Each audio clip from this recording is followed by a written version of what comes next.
Welcome. Happy Saturday morning, everyone. I'm just going to hurry up and get into it. Let me bring in my co-host, my homie, my dog. You know him as the greatest question asker in all of Miami-Dade County, Pascal Robert. Peace and greetings, brother Jason. Peace and greetings to the audience in the chat. And pretty soon we won't be able to give him crap about being the only black guy in Maine, as he's getting out of Dodge. So for the last Saturday, the only black guy in Maine, Marcus from the Left Flank Vets. How you doing? And I'll be in Maine probably through the summer. It's just that the block that I live on now is getting gentrified immediately, so eventually, by the end of the summer, I'll be out. And the black population will be down to 0 in Maine. back to normal. Build back better. Business as usual. And coming all the way live from Seattle, Washington, our very special guest that we're all excited to speak to. She is doing some amazing work out there. Every time I see this woman, she is always doing something. She's always looking fierce. Kshama Sawant.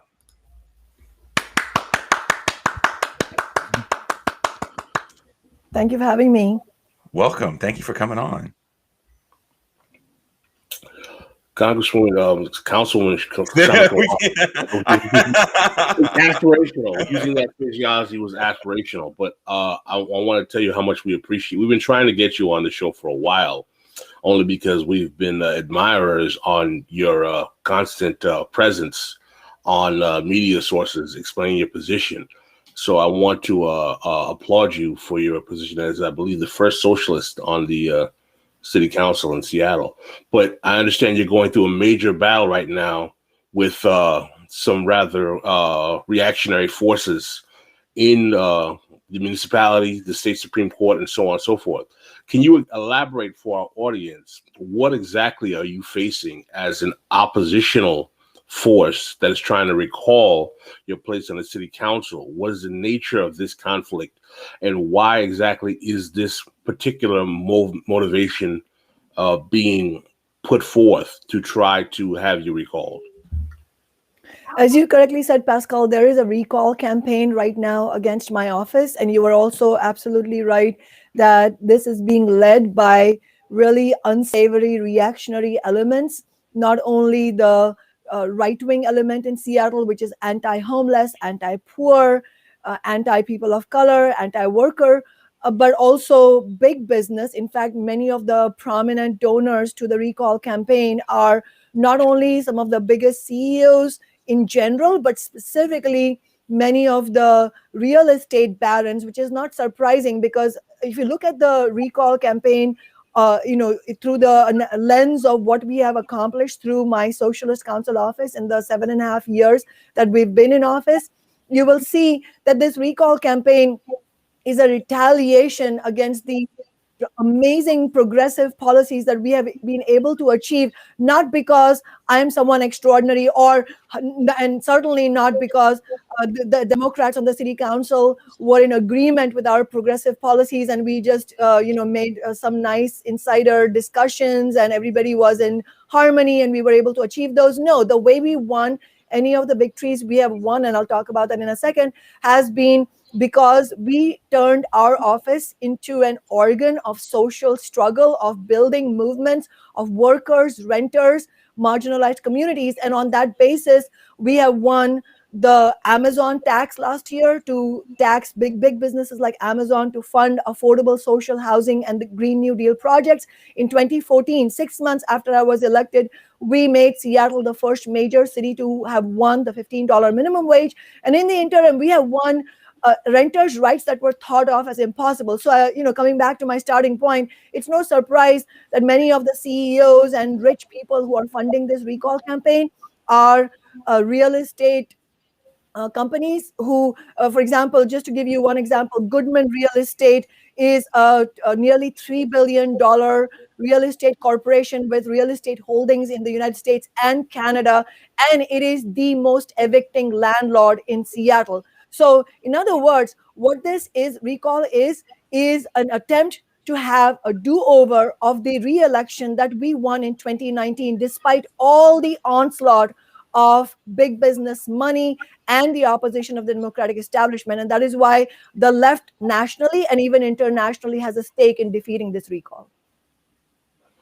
So what exactly is the nature of the charge? Because even the more traditional media sources are trying to allege that you've conceded to a certain degree of responsibility to the charges of the recall that were put forth by the Supreme Court.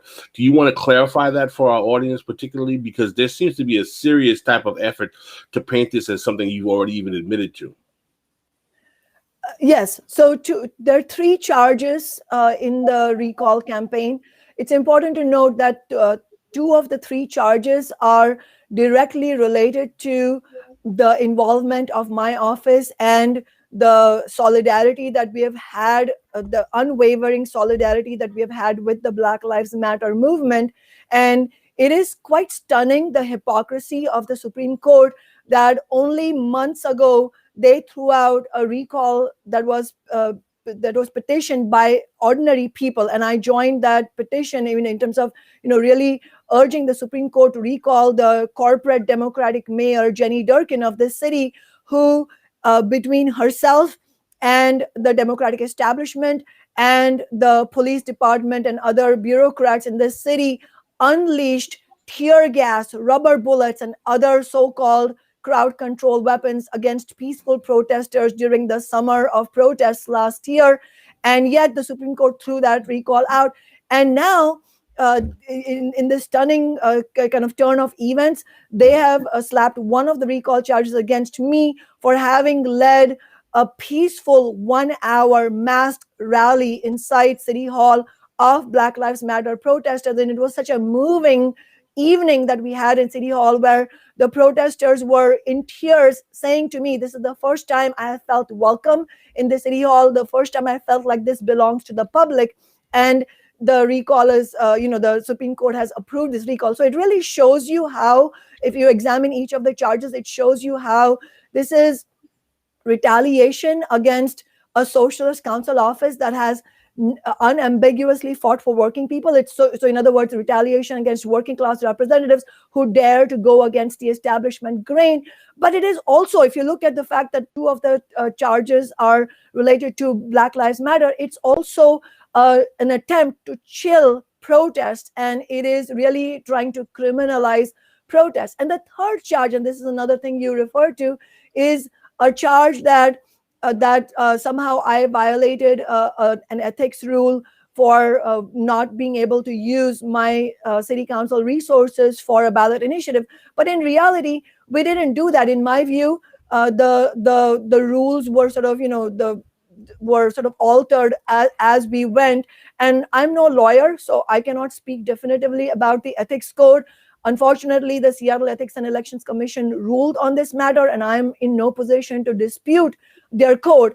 I can clearly say, however, that, and as the settlement agreement that we carried out itself does, that my understanding of the rules regarding ballot initiative was that I was allowed to use the resources of my office prior to an initiative being filed. Certainly, I would never, and I have never willfully disregarded any ethics rules. So I signed that settlement, which the media are reporting to now, and absolutely will apply that interpretation of the ethics code going forward.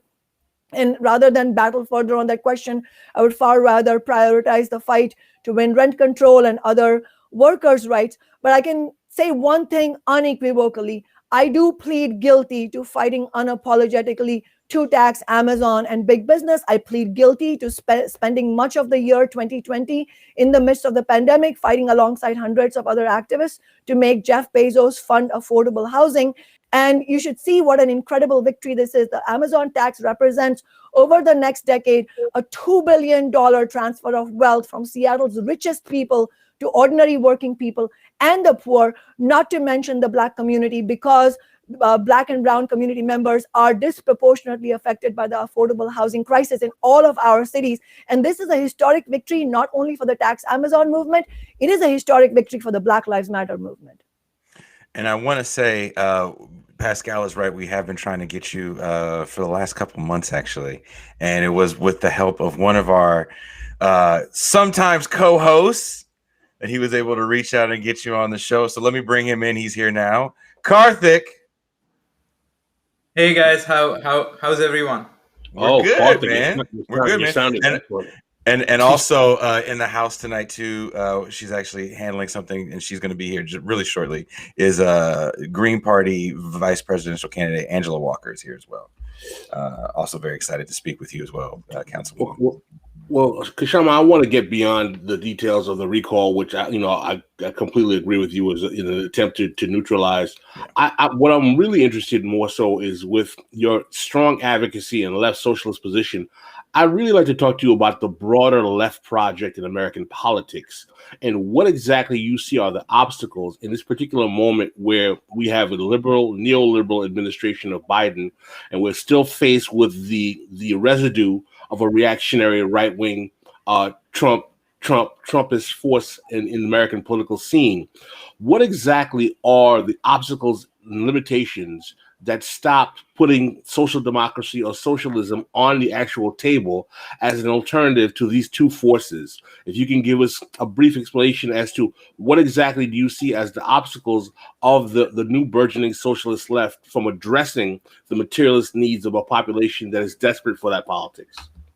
I think that's a very important sort of, it's the question of the hour really for the left. How do we build urgently in order to provide a viable alternative to the millions of people who are completely and correctly disenchanted by what's on offer typically, which is corporate politics? And certainly the Republicans and the Democrats have a real, some differences. And of course, it was crucial that American voters delivered a repudiating defeat to Trump in the last election, showing that America is not turning reactionary. If you look at the vast majority of working people, they're actually looking for a progressive alternative to the Wall Street dominated politics in Congress and the White House. But also, the other question that stares us in the face is that of the impending climate catastrophe. So as you were alluding to, Trump may have been defeated, but Trumpism is not dead. So it's so urgent that the left build itself.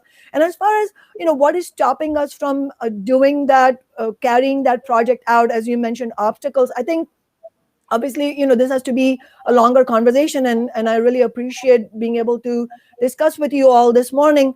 But I think if you look at the sort of the principal aspects of what we need to build the left, it is the clarity in leadership. And when I say leadership, please know that I of course, I mean elected representatives, and that has to be a big part of our conversation.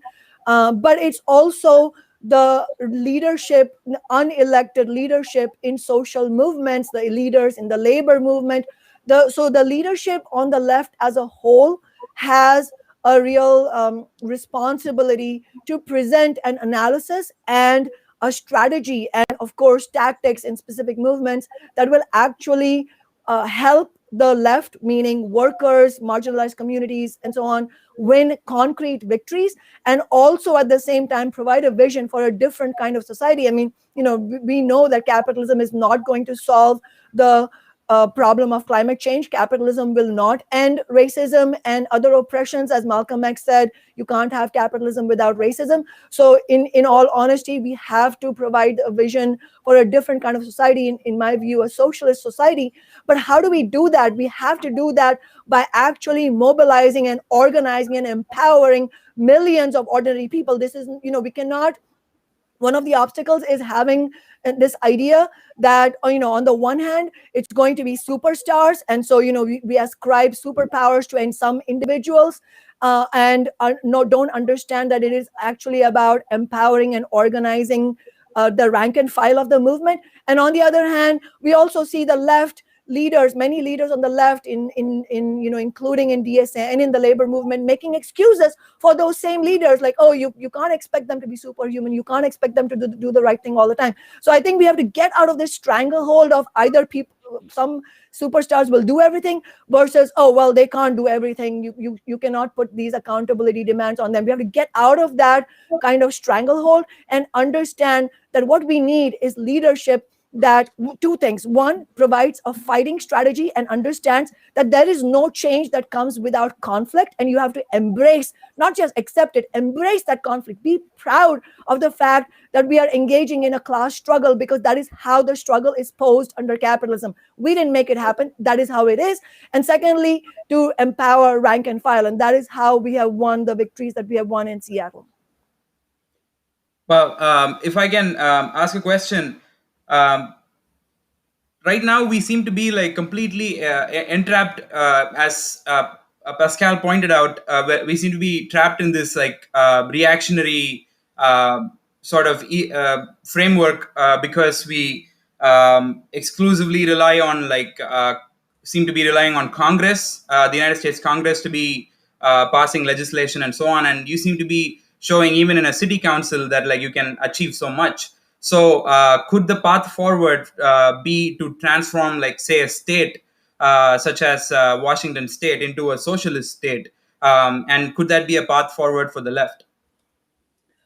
I think this hits upon a very common and important debate to clarify on the left, which is this idea of local politics versus larger politics, national and international politics. And absolutely, we as in the left, has to take the advantage wherever we can in terms of winning victories, whatever level it might be. So as you correctly said, Karthik, we didn't let the fact that this was a city council victory stop us in any way. We have done both, which is fight for and win concrete victories at the local level, which actually is transformative for the material lives, the living standards of ordinary people. When we won the $15 minimum wage, that was a serious transformation in people's lives. That was by no means enough, but it provided that actual change in people's lives, as have all the renters' rights we have won. But at the same time, what we did was help people understand, and we are continuing to do that, which is that winning these reforms will not be enough. We really have to set our sights at systemic change. So we have to do that no matter what level of leadership or position or what we win. We are absolutely undying and unwavering obligation has to do that every single day. Never take an easy day off. If as an elected leader you're having an easy day off, then you're letting people down, the people that you claim to fight for. So we have to take that responsibility extremely seriously. At the same time, I would say that often the debates on the left, as certainly in the overall sort of progressive scene, are presented, in my view, as a false dichotomy of local versus national. On the one hand, people will say, well, you should start local. You cannot be bold at in Congress. It's understandable if AOC did not force the vote, or the squad did not push for $15 an hour to be included in the stimulus bill. That's understandable. That's harder, but you should do it at local level. But then when you come to the local level, you will see that you face the same obstacles. And this goes to Pascal's question about obstacles too. I mean, it is a pipe dream for the left if we end up thinking that, oh, the obstacles are in Congress, but they aren't in the local level. So in other words, that's a false dichotomy. In reality, it doesn't matter what level you are at, or whether you're talking about a legislative body or the labor movement. You win a seat as a labor leader, or as unelected leaders in social movements like Black Lives Matter. Doesn't matter where you go. There is no way of avoiding the almighty conflict with the ruling class.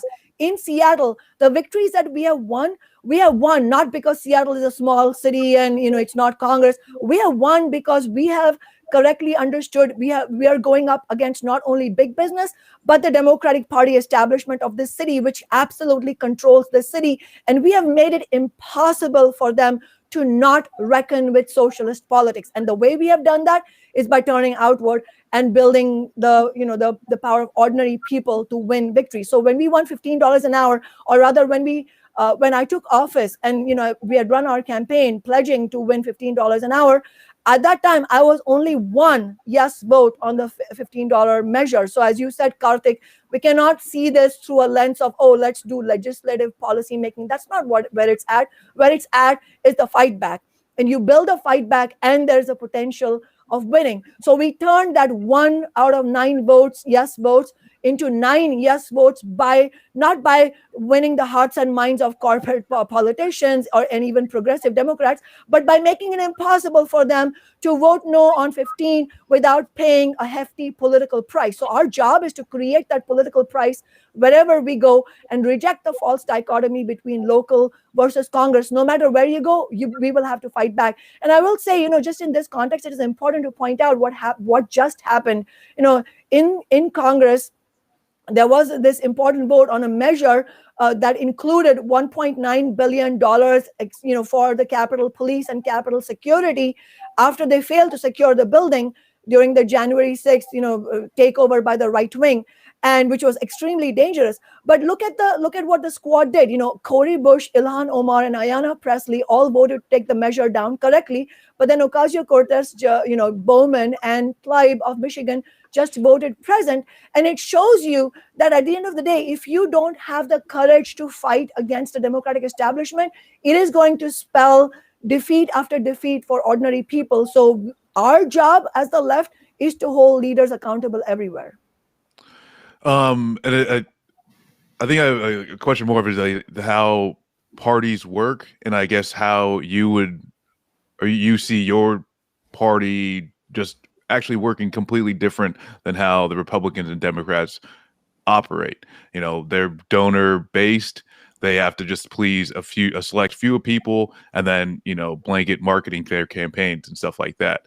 As far as reverse and like other like successful left politics, where a political party is not so much political as far as like a social party, where whether it is education, housing, healthcare, these are all extensions of more of a movement that has also wing in electoral politics, and not necessarily a complete electoral political machine that just needs people to buy in, every 4 years.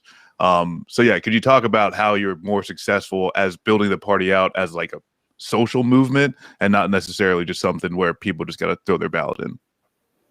I think that the way you frame that question is very useful, because it allows us to think about how to use an elected office for the working class, for the labor movement, for ordinary people, for marginalized communities, and not look at it through this sort of, again, simplistic and somewhat sort of false dichotomous understanding of, well, you can either go the electoral route or you can go the movement route. To me, that simply does not explain the dynamic that exists on the ground in terms of the interests of the ruling class and big business and the rich versus the interests of ordinary people. How do you actually win victories?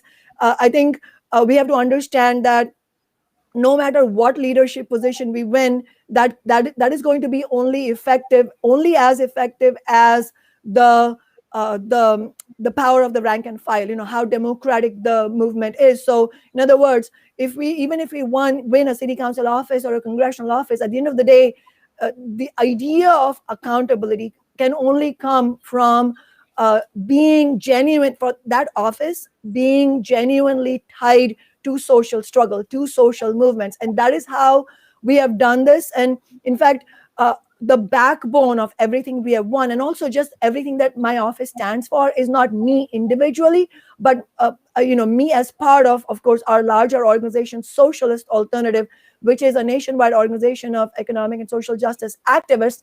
And our organization being two things: one, being independent of the Democratic Party and not in any way beholden to the Democratic establishment's agenda, and also at the same time being genuinely tied to ordinary people, to working people as a whole, with our own members being mostly renters, very, very working class, many of them very young, and really as part of a larger sort of collective where we hold our elected leaders accountable to the members in Socialist Alternative, and Socialist Alternative as an organization is accountable to the larger interests of the working class. And so in that sense, what we have accomplished offers a small example of what could be possible if the left, if labor rank and file, if marginalized communities had our own political organization. And that is why you will often hear me talking about the need for a new party for the working class. It cannot work inside the Democratic Party. And I'll just say one other thing, how people say that, oh, well, if you run as an independent, it's going to be harder for you. If you're inside the Democratic Party, it'll be easier. Well, it's not easy inside the Democratic Party. In fact, it's utopian to think that you can do any kind of change within the Democratic Party. So I want to bring in Angela Walker is here with us. Welcome, Angela. Hey, I just had to clean up. The house is very, very full. The house is extremely full today, and it's a beautiful fullness. Now, Angela, you had something you wanted to ask Councilwoman Sawant. First off, Councilwoman, I'm completely fangirling here in South Carolina because I have followed your run and all the things that you've been doing for years. So I am extremely honored to even be in the same space as you. So I just wanted to say that. And also, as somebody, like I was listening to what you said earlier about how people disparage leftist candidates from running. Why are you running? Why you should aim for this? And why aren't you aiming for that? And why aren't you doing this? And I think one of the things that I have always wanted to know is, just how, and I've done it, but how do you see our ability as socialists to get people who are not necessarily socialists or consider themselves socialists to believe in what is possible? Because so many people are beaten down by everything that they've had to deal with, years before now. How do we get them to understand what's possible? First of all, really nice to see you, Angela. I think that's also in some ways the idea that people might not be open to the ideas of socialism to some degree is a relic of the past, in the sense that look at Bernie. I mean, we of course ran in Seattle, but Bernie Sanders, although obviously my definition of what it means to be a socialist is different slightly than Bernie Sanders, the fact is that he ran a presidential campaign as a self-described socialist. He never backed off from that term. And look at the reception he got from all over the country. I mean, you're in South Carolina. Look at the way his ideas of taxing Wall Street, of Medicare for all, of having a real working class agenda, of a political revolution against the billionaire class. Look at how it was welcomed by tens of millions of people in all kinds of states that are written off by the Democratic establishment. Oh, this is right wing. This is, this is a state that is beyond any redemption. And in reality, all of America really is full of working class people who may not all be on the same page on every single issue, but that's not the point. The point is they are hungry for the kind of social change that Bernie Sanders was talking about. But then we saw how, his agenda was very much, completely, fundamentally at odds with what the Democratic Party wants, what the Democratic leaders want. And that is why they pulled out every trick in the book to get him defeated. But it's not a defeat of those ideas. Those ideas are very much well received. And when we ran as a socialist in 2013, there were any number of conventional, political pundits and Democratic Party operatives, even, like progressives, who said, well, I want you to win, but do you have to start every speech by saying you're a socialist? Why don't you become a member of the Democratic Party? That way you'll get endorsements and so on and so forth. And we absolutely threw out that conventional rule book out the window, because we understood that win or lose, what's important is not this one seat. What's important is actually presenting an alternative to the hamster wheel of Republicans versus Democrat kind of politics. And in truth, Seattle does not have Republicans. I mean, this is a mythology. If anybody wants you to believe that somehow we're fighting Republicans, no, that's not true. This is a Democratic controlled city. And what we saw was that any number of people who consider themselves, I'm talking about ordinary people who think of themselves as Democratic Party members, they voted for us, and they have always voted for us. And it was on that basis that we have won 3 elections now as an open socialist. We didn't win that because they're all socialist or they think of themselves as socialists. They're very much Democratic Party members. But what they said was that you may be a socialist, but what you are fighting for is exactly what I want to see in Seattle. Kshama, I want to ask you a question. You've alluded to that in some of your statements. I'd like you to give a broader analysis on, and I know you spoke favorably, but objectively about the Sanders campaign and the Sanders phenomenon and the DSA coterie as well. What exactly is your opinion of the Sanders entryism strategy into the Democratic Party and the focus on using the Democratic Party as a means to platform this progressive agenda? I know that your party is Socialist Alternative. Angela Walker was a VP for the Green Party. And you mentioned how you believe that the Democratic Party was a dead-end street. What is your overall opinion of this particular fascination with the Democratic Party we have with the squad or Democratic Party entryism as a DSA strategy? What are your thoughts on that broadly? Well, first of all, I think it is important for us to note what a time we live in. This is not the Cold War era. I mean, we have seen tremendous growth like never before in our lifetimes in the Democratic Socialists of America. Socialist Alternative is a much smaller organization, but we've seen proportionate growth. And it really shows the incredible popularity of socialist ideas, of a fighting strategy among millions of people. There is an opening. So the worst mistake we could make is thinking that there isn't that opening or being stuck in the past. But at the same time, I mean, I think it's very clear. We have seen now with 2 Sanders runs as a Democratic Party candidate that the Democratic Party establishment will simply not allow a working class agenda. So I think the question of a new party for the working class absolutely is something that we have to put front and center. And I think in that debate, in the framework of the debate, we also have to challenge this idea that often comes up. And there are many people on the left in DSA who profess this idea that, well, we agree with you that the Democratic Party is a dead end. We agree with you that we need to build a new party. But in the here and now, it's just a pragmatic tactic for us to run in the Democratic Party ballot line because that will help us win. Well, that. First of all, let's understand that if you're running on the Democratic Party ballot line and telling yourself that, well, that's just a pragmatic tactic, but I'm not really in the Democratic Party, well, just dispel that sort of self-deluding idea. It is running in the Democratic Party. This idea of a pragmatic tactic is really a refusal to turn the abstract idea of the need for a new party into something concrete that we need to fight for. And if you look at the trajectory of AOC and the squad, many of these aspects come to the surface. I mean, let's first recognize that it's not easy. I mean, we have to understand that even if we have disagreements and a debate with the squad members, and I certainly do, I'm not being coy about my disagreements, but the point is we have to recognize it's hard to take on the establishment, to take on the wrath of the Chuck Schumers and the Nancy Pelosi's. That's not easy. So it does take courage. It's important for us to recognize that. But it also shows the limitations of the strategy of being inside the Democratic Party. Look at what the Democratic Party did.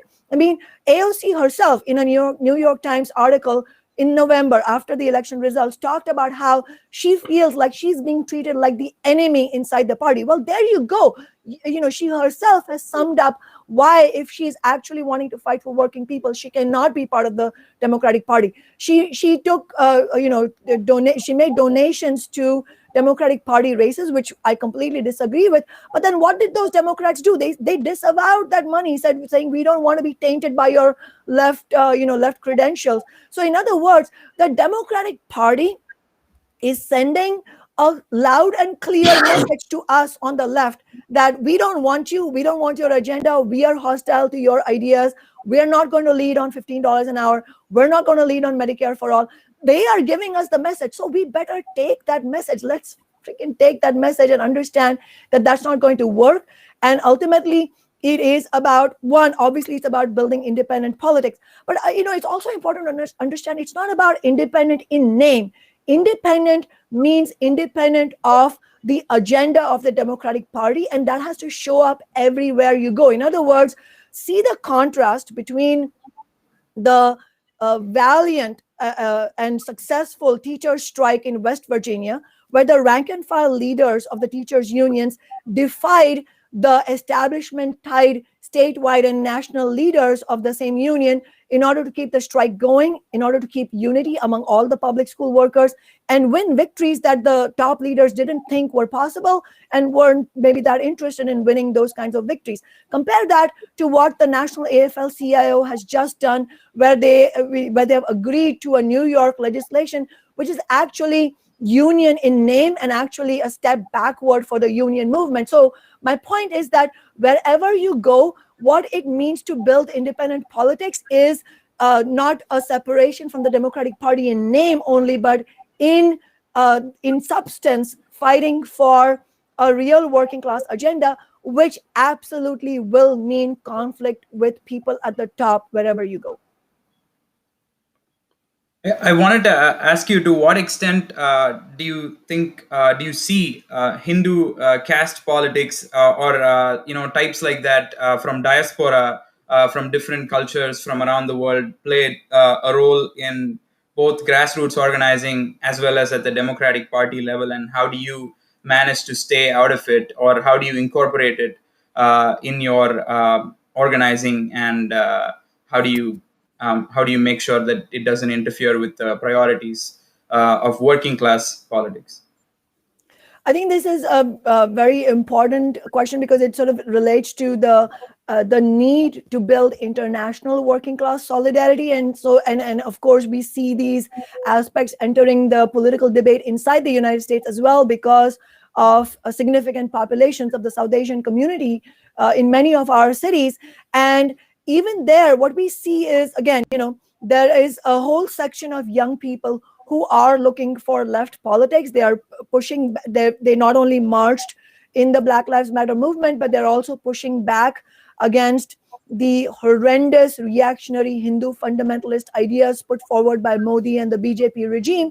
And they're bringing that fight to our shores. I mean, it's very important, for example, to note that there is a lawsuit right now in the California Supreme Court against a casteist discrimination inside the Cisco Corporation. This is inside the tech workers world, where tech workers of all castes, actually from the South Asian community, South Asian American immigrant community, are bringing this to light. This happens sort of invisibly inside corporations, and they've had the courage to bring it to the fore and explain to people that you can't be against oppression because and say, well, I march in Black Lives Matter movement, and then also be a Modi devotee and say that you prefer upper caste people, and then believe in ideas that are absolutely destructive to not only the lower caste community in India, but also poor people in general, and not to mention the migrant community.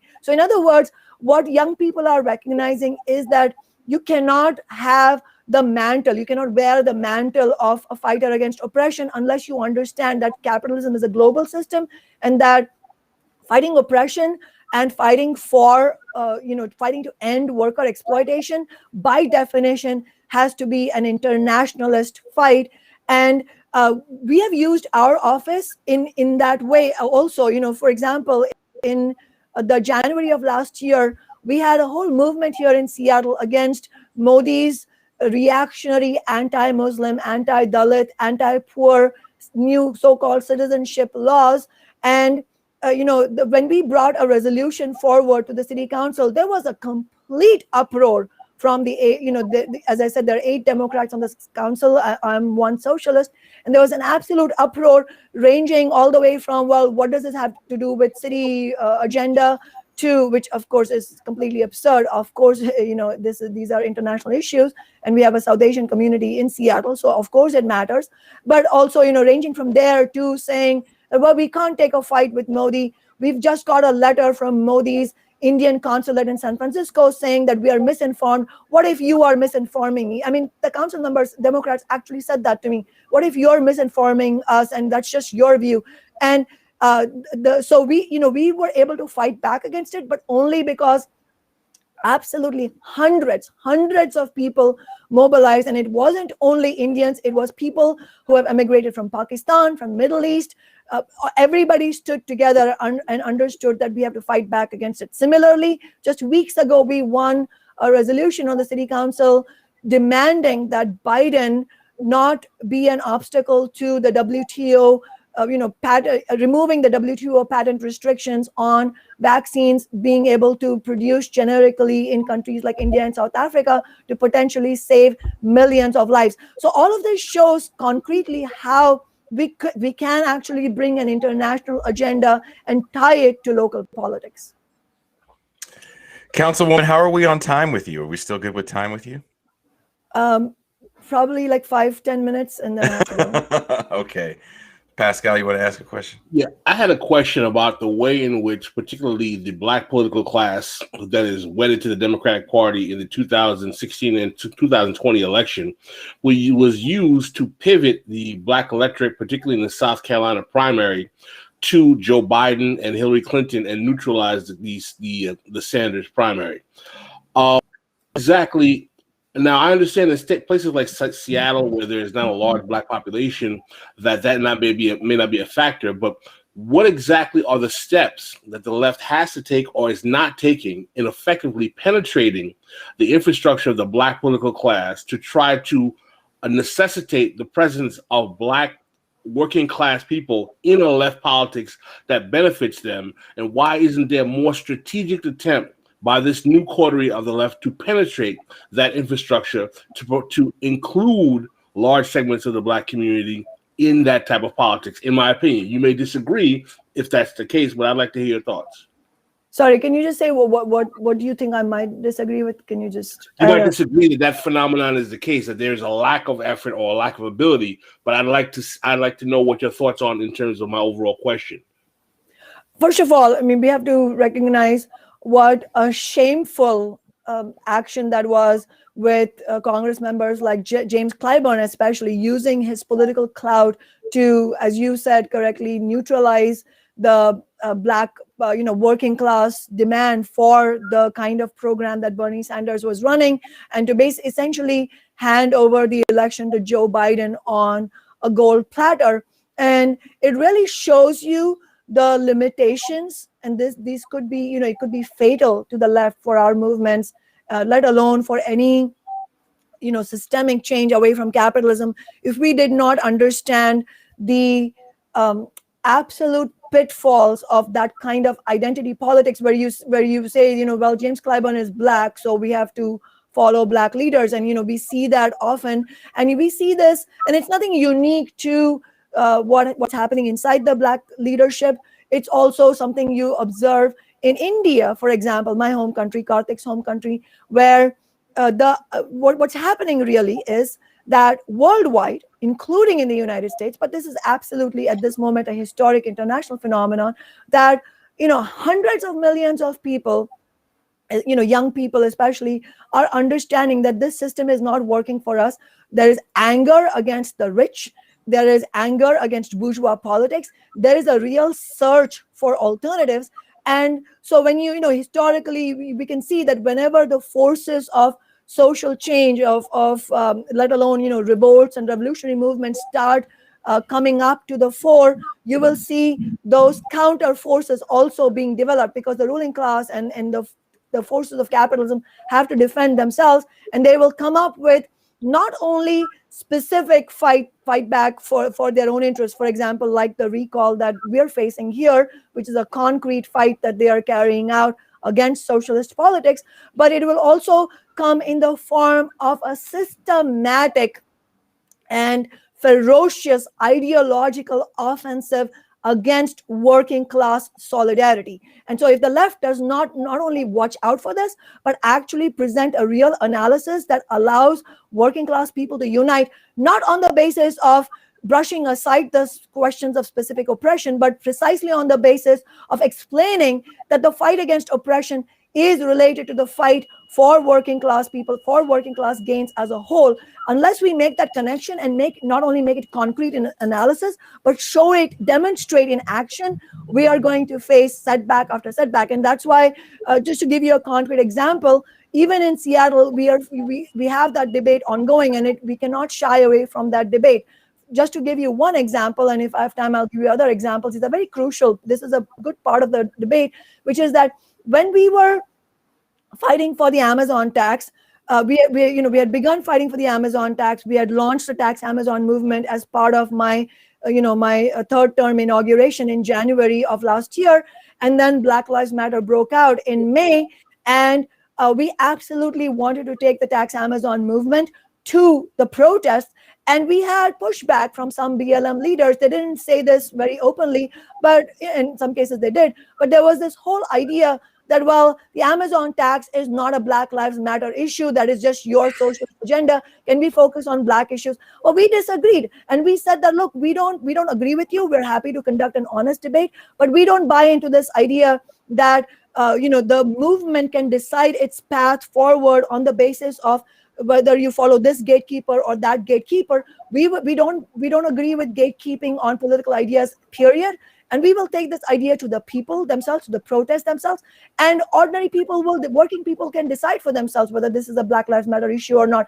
And the response we got, Pascal, was stunning. I mean, we had the Tax Amazon ballot initiative, and the strength of the ballot initiative was going to decide whether we won it on the city council or not. So in other words, it was not a legislative process, all that nonsense. It was the city council and big business having to concede, being forced to concede to actually pass the Amazon tax as a city council ordinance, because they were afraid of this credible threat we created with collecting 30,000 signatures for the Tax Amazon ballot initiative during the midst, the thick of the Black Lives Matter movement.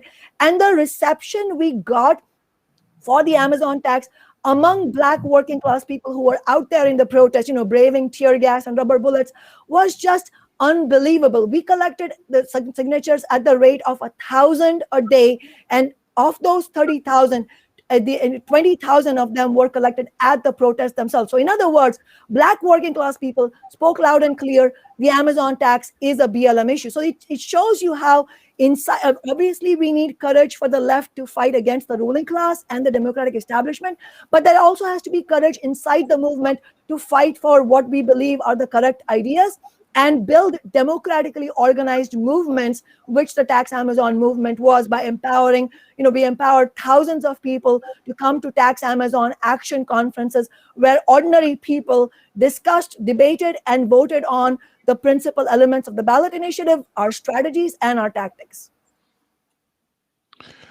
Now, hopefully we got some time, but I had a question about kind of like the process and going into like. Do we have time for one more question, Councilwoman? Yes, one more. Okay. Going in, like, it's talking about pragmatism, and I people say, oh, it's pragmatic to go in the Democratic Party, but obviously you're not demanding that, Seattle give the means of production to the workers, right? There's no socialism or communism bill. You have to go through these things smartly and say, hey, what are the things that we can win, right? Like the Amazon tax, and so we're working towards some of the efforts, solving, homelessness crisis and everything like that. So I guess, how do you go about finding the fights that you're going to go ahead and push forward?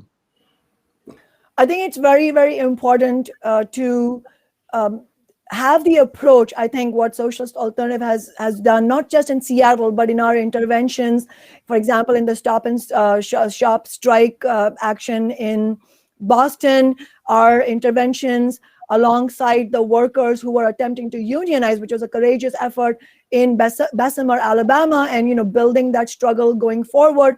Everywhere we have an approach where we are, we are very much connected to the demands on the ground, and we have conversations with ordinary people, with working class people, with people in, members in the labor movement, and understand where people's ideas are. But attempt to build a strategy to win those concrete victories, and which is the whole reason, for example, that in 2013 we adopted the $15 minimum wage. It's not something that we invented as a demand. It was clear that the working class, especially in the fast food sector, was starting to be, that was starting to capture their imagination, and that there was a real willingness to fight on $15 an hour. And so the work we do is very much, it's not just the tactics that you see out front. Those tactics are a result of a serious approach towards developing our analysis and perspectives, understanding what the political lay of the land is and what makes sense, what doesn't make sense. Obviously, there's an element of prediction in this, and we don't claim to be infallible. But the point is, having that serious analytical approach is absolutely crucial for any serious movement on the left. You can't win victories without that. And as part of that approach of seriousness in politics, we also have what we do is not only fight on those concrete battles, but we talk about what is needed ultimately as well. So you mentioned means of production. Obviously, we are this is real life. We know the movement is not at that point, but that doesn't mean you dissociate your political analysis from that in any way, because again, we're not fighting just for reforms because we know the reforms will be taken away from us. We know capitalism is a dead end. It's not just the Democratic Party that's a dead end.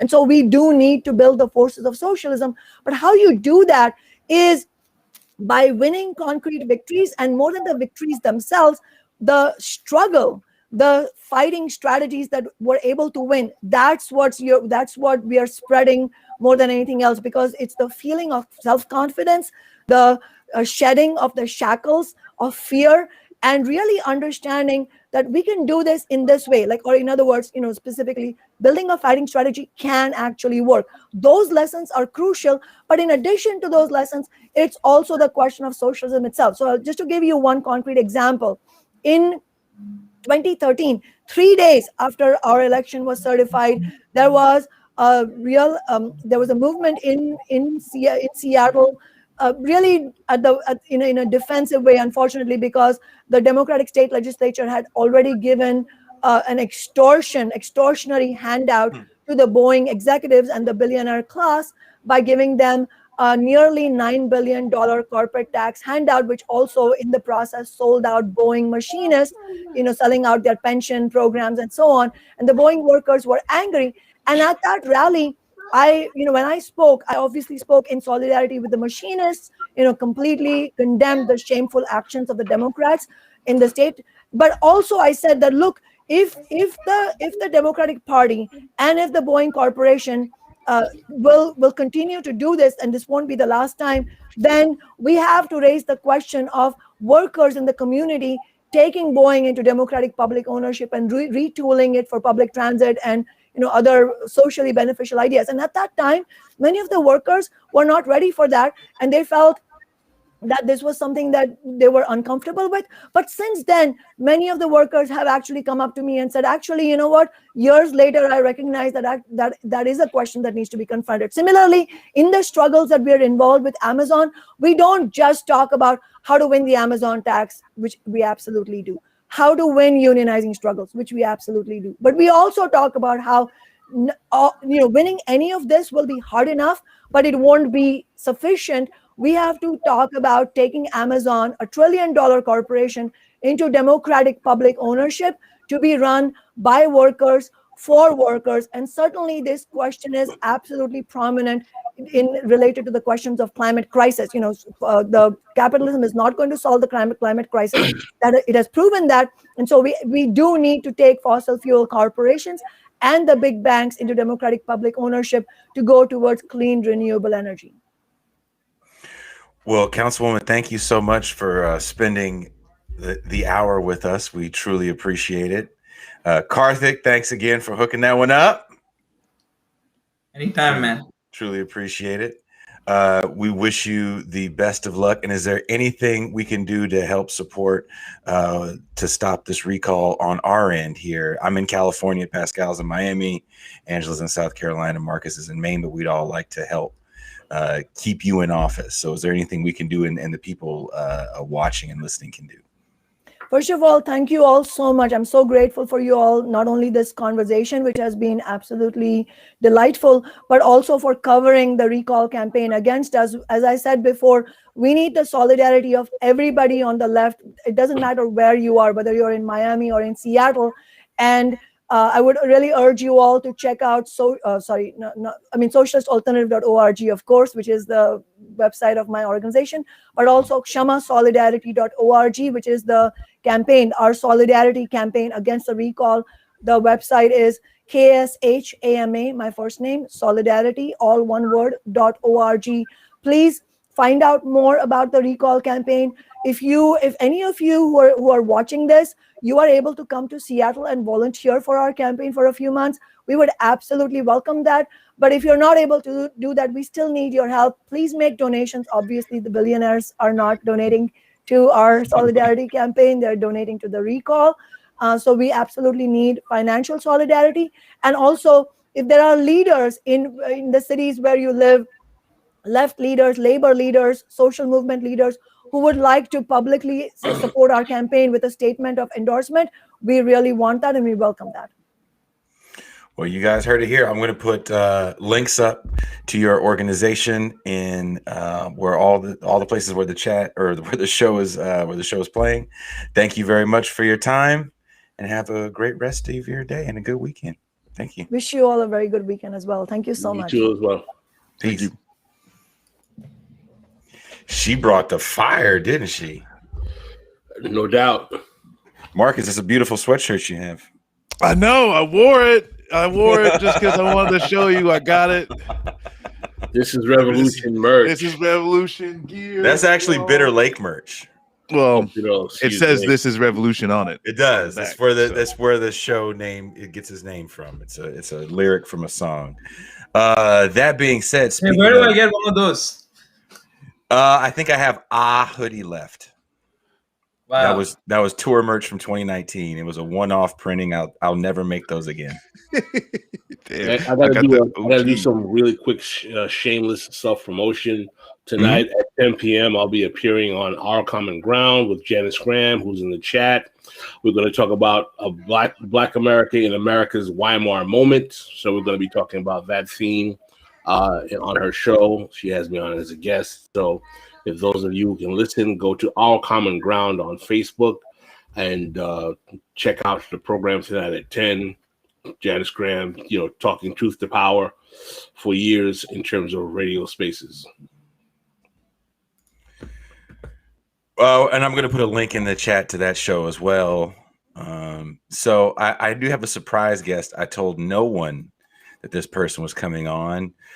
Did you guys peep the new Saturday Crüe theme song? I peeped it early when we started. Yeah, I liked it. Thank you. I was doing that last night, and I was doing some other video editing shit. I think I know who it is. And well, you could probably see him in the waiting room. Well, he lives actually overseas. So when I'm up at 3 o'clock in the morning, I don't know what it might be like the morning for him.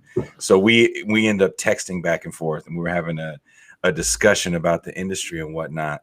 But I'd like to bring on my homie, my dog. He's tearing it up in France right now. Napoleon the legend. Ah! How y'all doing? Comment ça va, Napoléon? Ça va très bien, mon frère. Ah bon, je suis très content pour faire de votre connaissance à ce moment. Moi aussi, merci. It is good. It's an interesting French Negro day today. Isn't it? Yeah, it's a celebration. I saw the makings of this on Twitter on the Bird app. That's how I knew. Oh, okay, Yeah, okay. You linked me to the tweet. Man, seriously, when we were going back and forth, it was like 1:32 in the morning where I am, and I was still up. I was like, "Fuck, man, I gotta go to sleep, but I gotta get this shit done." And my I actually have a question. I don't mean to bogart, but Napoleon, are you in France right now? No. I'm actually in Germany right now. You're in Germany. I want to ask you a question, if y'all don't mind, and I think it'll be interesting because I had a video that I had on my page. If you didn't know, Napoleon, May 18th was Haitian Flag Day, and an interesting video came on my page talking about how France is celebrating the 200th anniversary of the death of Napoleon Bonaparte. And I kind of would like you to put in context, like Napoleon in terms of diaspora, what this cat means, and being that you're in Europe, what are your thoughts on the French flagrant celebration of this cat right now at this moment?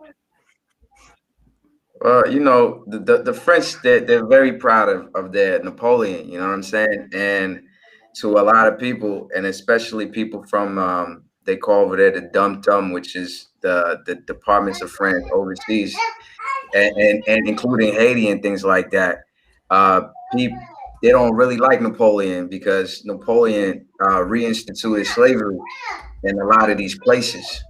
Right. So it's kind of like a slap in their face, you know, when and especially that coming on, you know, around the same time as that, or the same day as Asian Flag Day. I didn't realize it was the same day. So on my feeds and my Instagram, it was a lot of like, you know, F Napoleon and a lot of this like that, because he's seen as a slaver, yeah, which he is. And so, you know, it's just the remnants of imperialism and whitewashing of history and everything else that we see, you know, constantly. Straight up. Rest in peace, Paul Mooney, R.I.P. Paul Mooney. Thank you, Janice Grant, for the reminder. Negro dominance. And by the way, I'm more like the Black Napoleon, like, you know, Toussaint Louverture, they used to call him Black Napoleon too, and things like that. I'm rewriting history once again for people who don't know, because some people try to get at me for the nickname that was given to me and all that. But I just want to make that clear. I'm rewriting history. That was not my intention at all. I know you know that for sure. No. Of course not. Karthik has a question. Karthik has a question. Go shoot, Karthik. Napoleon, good to see you. Hey, what's up, man? So I saw the video. I pretty much like keep up with your music on routine now because I play along with it, and it's really cool to do so. And I wanted to ask you both on two fronts. Like one, like do you have a song that's come? Like the new song is basically a bilingual song. So do you think that like bilingualism is something that's a new sort of area to explore, especially with all of the sort of different cultures that are there in the sort of socialist sphere, especially in the arts? Is bilingualism a new place to explore something, you think? Yeah, definitely. I mean, the last song it's mostly French. I think I'll just say one little thing in English in there. It's mostly a French rap song. But however, bilingualism, I think is something that's on the rise. And it's not something new, to be honest with you. I think a lot of French artists, a lot of American artists collab with Latin American artists with Spanish songs, half French, half Spanish, half English, half Spanish. So that's been going on a lot. And there's been a lot of bilingualism too in certain Caribbean music and a lot of African music also. And I just think, you know, it's just natural to me. So I felt like I was holding it back for the most part as far as my artistry. I was just focusing on the English language, and it's just been like recently that I've like, you know what, let me show everybody who I am for real, because this represents who I am. But I think it's important because language is communication, and if it's going to help link people together and people get to understand the message, it's only a positive thing. That's awesome. Marcus, you have a question? Well, actually, I just reminded me of and I think I shared this with Karthik. It's this group called Kneecap, and they're Irish cats that actually go back and forth between like English and Gaelic, Irish Gaelic. But it's very interesting, you know. They're hip hop, but it's something like I've never, you know, heard before. But yeah, no, I mean, like it just ties to a lot of like, you know, they talk about like IRA, some like Republican, you know, ness from like back in the day, fighting against the royalty and stuff like that. And they, you know, kind of proclaim that, stake their flag in it by utilizing the language that, you know, English tried to take away, you know, through Gaelic and all that type of stuff. But just an interesting side note. I think also it's an opportunity to highlight great artists from around the world that people might not know about. Like for people to discover who Akhenaton from the rap group I Am is, and like in America, would be a great thing because they've talked so much about societal issues. They've been talking about it for 30 years. You know what I'm saying? And people in America or English speaking places might not know, and they're like really known in the French speaking areas. So there's opportunity for many artists to be discovered in different places through language. Awesome. Angela, did you have any questions you want to add? I'm like, this is the first day in this entire week, Napoleon. It is an honor to meet you. I've heard so much about you. This is the first day in an entire week that I have not had to be up at 3 a.m. for work. So I'm just listening. Oh, okay, no problem. So I got if you like. Okay. So sorry, I always do that where I talk into the thing. Do you have that one more question, Karthik? Yeah. Okay. Yeah, sure.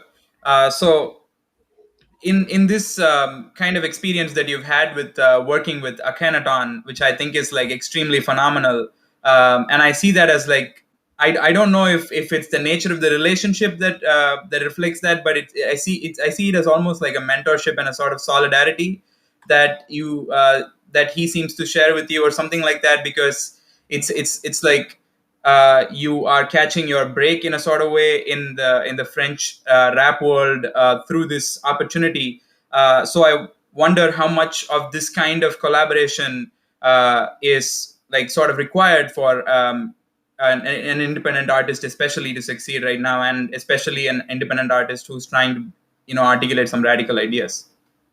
It's very interesting that you asked this question. It's a very good question, because I think that's what me and Jason were talking about this morning or at night, and his evening and morning for me is like he was sharing like an artist that was talented and the audio of a show, and we were talking about how when he opens up for somebody that's known, like the venues are filled and everything, and he kills. And when it's themselves on a bill, sometimes it's just, very smaller, restricted crowds, and how it's unfortunate. But it seems that it's kind of a thing in this game, and the way the world works, where it feels like associating with people with bigger followings help bring light to you. And, it's like, hopefully you could build some awareness like that. It's kind of like that with the podcast game. You bring certain guests in that have a bigger following, and then their following starts knowing who you are and stuff like that. And I think for what we're doing and the message we're trying to spread out there, the more people can hear it, the more people have access to it, the better it is, and I'm thankful to Akhenaton to have invited me to produce records for me, to invite me on his songs and things like that, because it's given me an opening to a whole bunch of people who have never heard what I have to say. And when they dig deeper into my catalog, I have some songs that are just fun songs that say something, but I do have a lot of political music where I do espouse and talk about my worldview. And it's interesting. Like we all kind of need platforms. Platforms is what gives us a voice. It gives us exposure. Yes. No, that's 100%. I'm with you 100%. And that's what we were talking about last night. I think I shared it with you too, Marcus, of before everything locked down. One thing I was trying to do was actually kind of like throw shows, because I lived in this warehouse that actually had a stage built out. It wasn't, for a short time, it actually was a club. So we could do it, but it had to be small. So I brought a friend over, and he goes, "Hey man, I got this idea. I'm going to do a hip hop version of the Rat Pack where I'm going to tell jokes with a live band. And they're going to play like 90s hip hop songs over these jokes I tell." And I was like, okay. And then I went on tour and let him use my room to practice and record the project. And then we did a live show with him and another band from Toronto. And it was a lot of fun, and it was really cool. And I kind of can't wait for the world to open back up to do more fun shit like that. But it is sad because he opens for Dave Chappelle and Mos Def and people like that. And when he does those big shows, everybody wants to come out and they want to guest list a mile long. And when he's doing an open mic night, you know, at the Copper Spoon in North Oakland, don't nobody show up. So it's fucked up when I see shit like that happen. But I wanted to play this clip because I wanted to pivot to something that Napoleon was talking about online, and definitely something Pascal was talking about online, and something that I think all of us brownish tone people have an opinion about, and that is who gets to speak for Black people or just our people in general. And when Pascal, before he was the co-host, he came on the show on an episode with Teray Reed. And then when we were going to do an episode with Pascal and I, the thing that he wanted to talk about, he called me up and he was like, hey, man, I don't like Charlemagne the God, and I really want to dissect this cat and why he is the voice for Black people. And a young lady, originally we had reached out to this woman that wrote an article actually about Charlemagne the God being the voice for the Black community, and didn't get back to us. So Pascal and I did an episode, and I actually from that episode cut a little bit of what he had to say, and I want to play it for you guys right now, if you don't mind. I think it's pretty awesome, and Pascal likes it, so that's all that matters.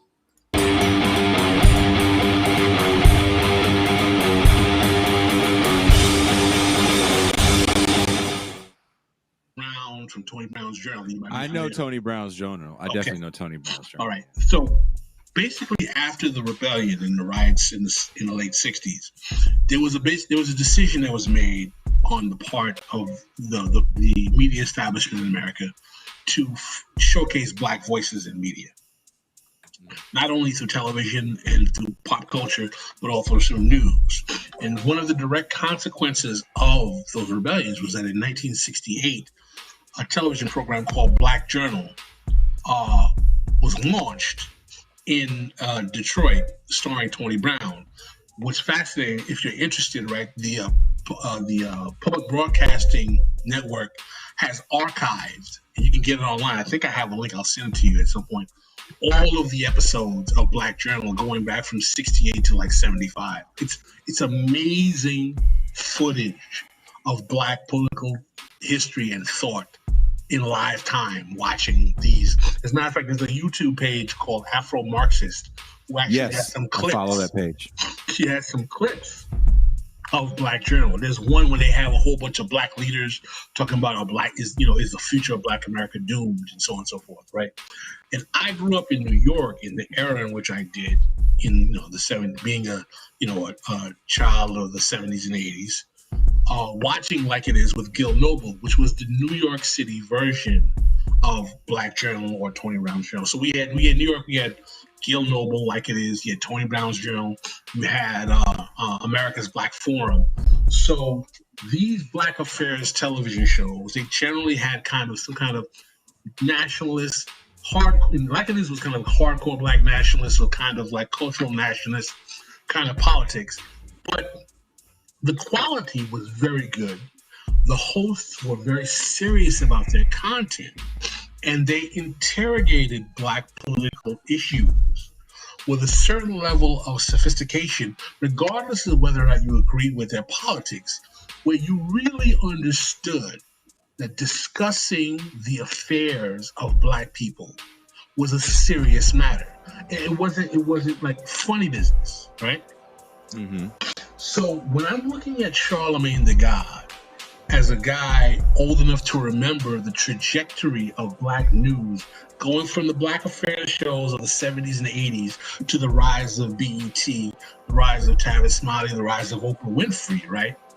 I'm saying to myself, okay, what exactly has happened that the American media establishment has felt that at this stage in American history, we can deviate so far from the particular traditional standard of Black media interrogation of the ruling class that we held from the 70s, 80s, and 90s until maybe the earlier millennium, that now we are surrendering the interrogation of the ruling class in the name, quote unquote, of Black people to a millennial hip-hop media personality.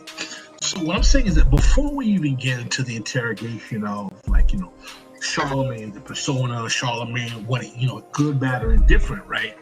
Like, for me, the interrogation starts with, like, what has transpired in the way in which the media establishment, and I, you know, being the kind of leftist that I am, I look at the media as part of the institutions in which the ruling class uses to shape social and political consensus in America, right? Mm-hmm. So the question becomes for me is that not so much how Charlemagne the God becomes the voice of Black America, right? Because it's easy to see how, because you can just trace the places that he's come from to see how he got here. Right?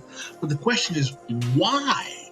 Why has the media establishment, the liberal media establishment, chosen Charlemagne the God, the millennial kind of hip-hop personality, to be the interlocutor with ruling class power for Black America? And what does that say? All right, that is Pascal Robert on not his first episode, but his first episode, just him and I. And Karthik had to bail, so shout out to Karthik. Thank you, Karthik, for making this whole episode happen. Appreciate you, brother. And I didn't get a chance to make fun of you and the guitar faces you make on Instagram, but I will do that while you're gone now. And I was nodding my head to my own beat, so I am that guy right now that, you know, when he says listen to my demo and he's just sitting there and he's nodding his head to his own shit. I mean, like, is that an Inception? That's like 3 times, because like you're playing a YouTube of the show on the show while you're jamming out to the music that you made for the show. Like, damn, I'm feeling myself on just 3 levels right now. I didn't even realize I'm a heavy metal guy. So anyway, Jason is the P. Diddy of the left on the low. Marketing genius. Yeah, hey, real talk. That's slick, yo. You play the clip of your own show with your own music, like, and you're commenting about it. So you're doing your own reaction video. Take that. Take that.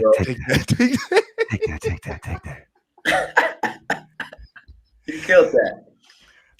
Also, if you guys are fans of Derek Varn, usually there's a bit of a crossover here. I made Derek Varn's intro clip as well, so I'm all over the place right now. Anyway, enough about me. Anyway, wait a minute. Anyway, enough about me. God. Real talk. So Pascal, we have this wonderful text thread that we're a part of, and he said something about Kwame Brown. And my thing was like, the basketball guy? I thought he meant somebody else. I didn't realize I did, because, you know, Kwame Brown also sounds like he might have been a Panther in 68. But he meant Kwame Brown, the high school cat that played for a bunch of years in the NBA. And I guess Kwame Brown recently had called out some of the talking heads in Black media because he got kind of clout a little bit on Steven Jackson and Matt Barnes' podcast. And you know what? Last time I saw Matt Barnes, he was at Deep East Oakland, hood ass. What's the chicken wing place?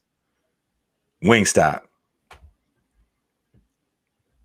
Motherfucking Matt Barnes was at Wingstop, acting like we didn't realize it was him. He's 6'9". Everyone was quiet because we want to know, but do they have good wings? That's what you said. No, the food was horrible. I was working for DoorDash at the time. It was horrible. I just had to sit there and wait for my order. And I was like, this tall, light-skinned nigga looks hella familiar. He's got to play basketball. And then everybody started taking pictures with him. And I'm like, dude, you really, bruh? But Hey, he wanted chicken. Well, this whole thing though, like from what I was able to gather, because like the thing was like you're saying, it was like, oh, Charlemagne was talking shit about Kwame Brown, like really about his family and shit like that. Kwame Brown was literally just like, hey, all y'all like that have been cabbing for Joe Biden. What is the Democratic Party? I like some of these critiques are like, you know, some shit that we say by minute, right? You know, especially when it talks about the critiques of the Democratic Party and like how they just sell out black people like without fail, continuously every fucking time. And then like people go up in arms as if, you know, yeah, he's saying like water's not wet, up's not, you know, like up is down or something like that. No, he's just literally speaking the truth. There are some things, you know, he goes off and, you know, there's a whole lot of rants where I think. So on a bigger scale, because I know people are like, oh, the Kwame Brown shit again. And Pascal actually said, he goes, look, I don't want to talk about foolishness. And also, I had shared something with the crew too that what's the guy he acts and he raps? Not Will Smith. Ice Cube. No, keep going. Younger. Common. Damn, how many acting rapping Negroes is there? Andre 3000. Donald Glover, right? Donald Glover. Oh, okay. It's God. I didn't realize that many. Hell of y'all acting rap.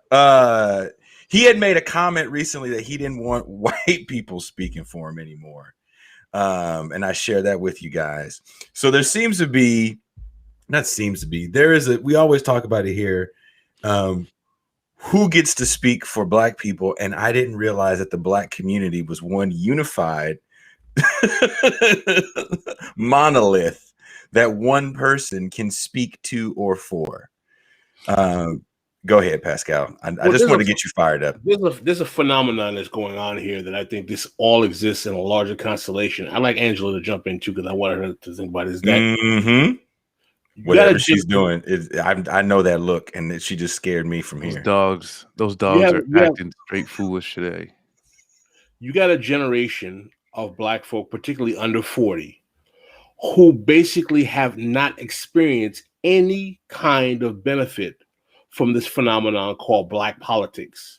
And they are not as willing as older generations to demonstrate any level of fealty, respect, or acknowledgement to the mechanisms either placed by the ruling class or those that are perceived to be created within the name of the black quote-unquote community to either speak or act politically on the behest of that community.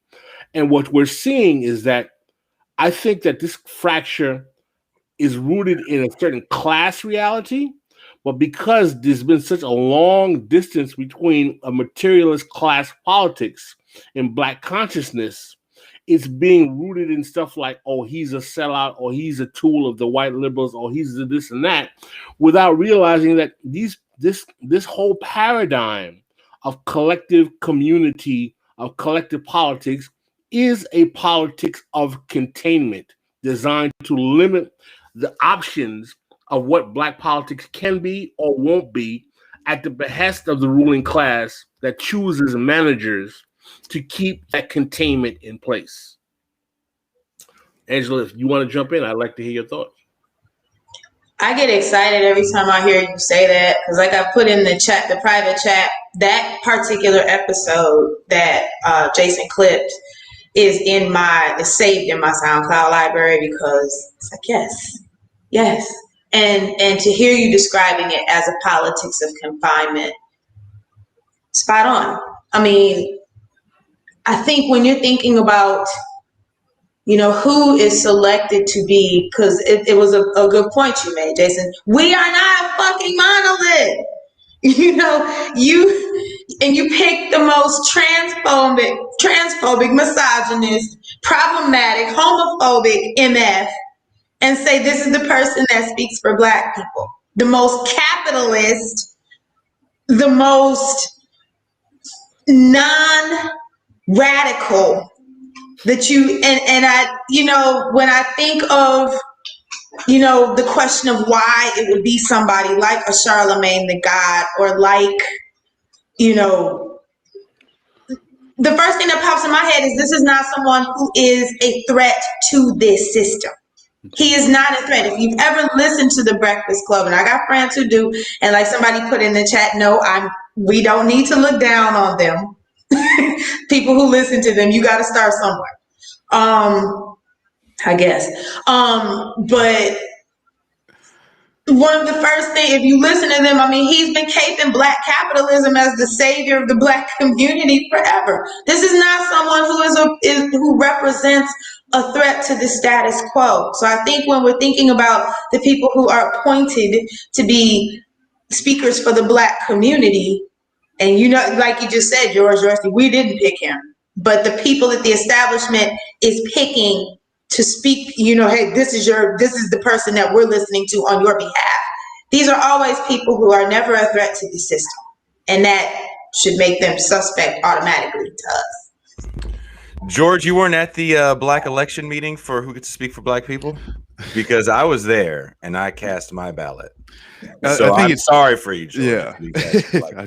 I voted twice. Stop the steal. No, I think it's interesting that, especially too, it's like for black people, it's like it's got to be a rapper, it's got to be some type of athlete, so or adjacent to some type of entertainment and X, Y, and Z. LeBron James, yeah, and like that's like when you talk about Michael Jordan, like people look back and say like he was a disappointment to the black community because basically his shit politics. But it's like, if you don't listen to this motherfucker, just go play some basketball. Like, what is the expectation? Why should a whole race of people be looking to some fucking basketball player for leadership? But the thing is, though, what is a more salient reality here is that we've got to complicate, if not collapse, this notion of quote unquote black community. And what we have to realize is that there are many people who are going to be hesitant and resistant to collapse that notion. One, because a lot of these Negroes make money profiting from that, talking to that undemocratic, quote unquote body. Number two, a lot of people realize that it works to have an undemocratically representative black community because it's easy to manage the choices. And number three, that this model of the quote unquote racial spokesman, ventriloquist, race leader is a very old model. It goes back to the 19th century, and it has always been used to contain and confine black political and social options in a framework and paradigm that work for the ruling class. Can I also add? Oh, I'm sorry. Go ahead. Go ahead.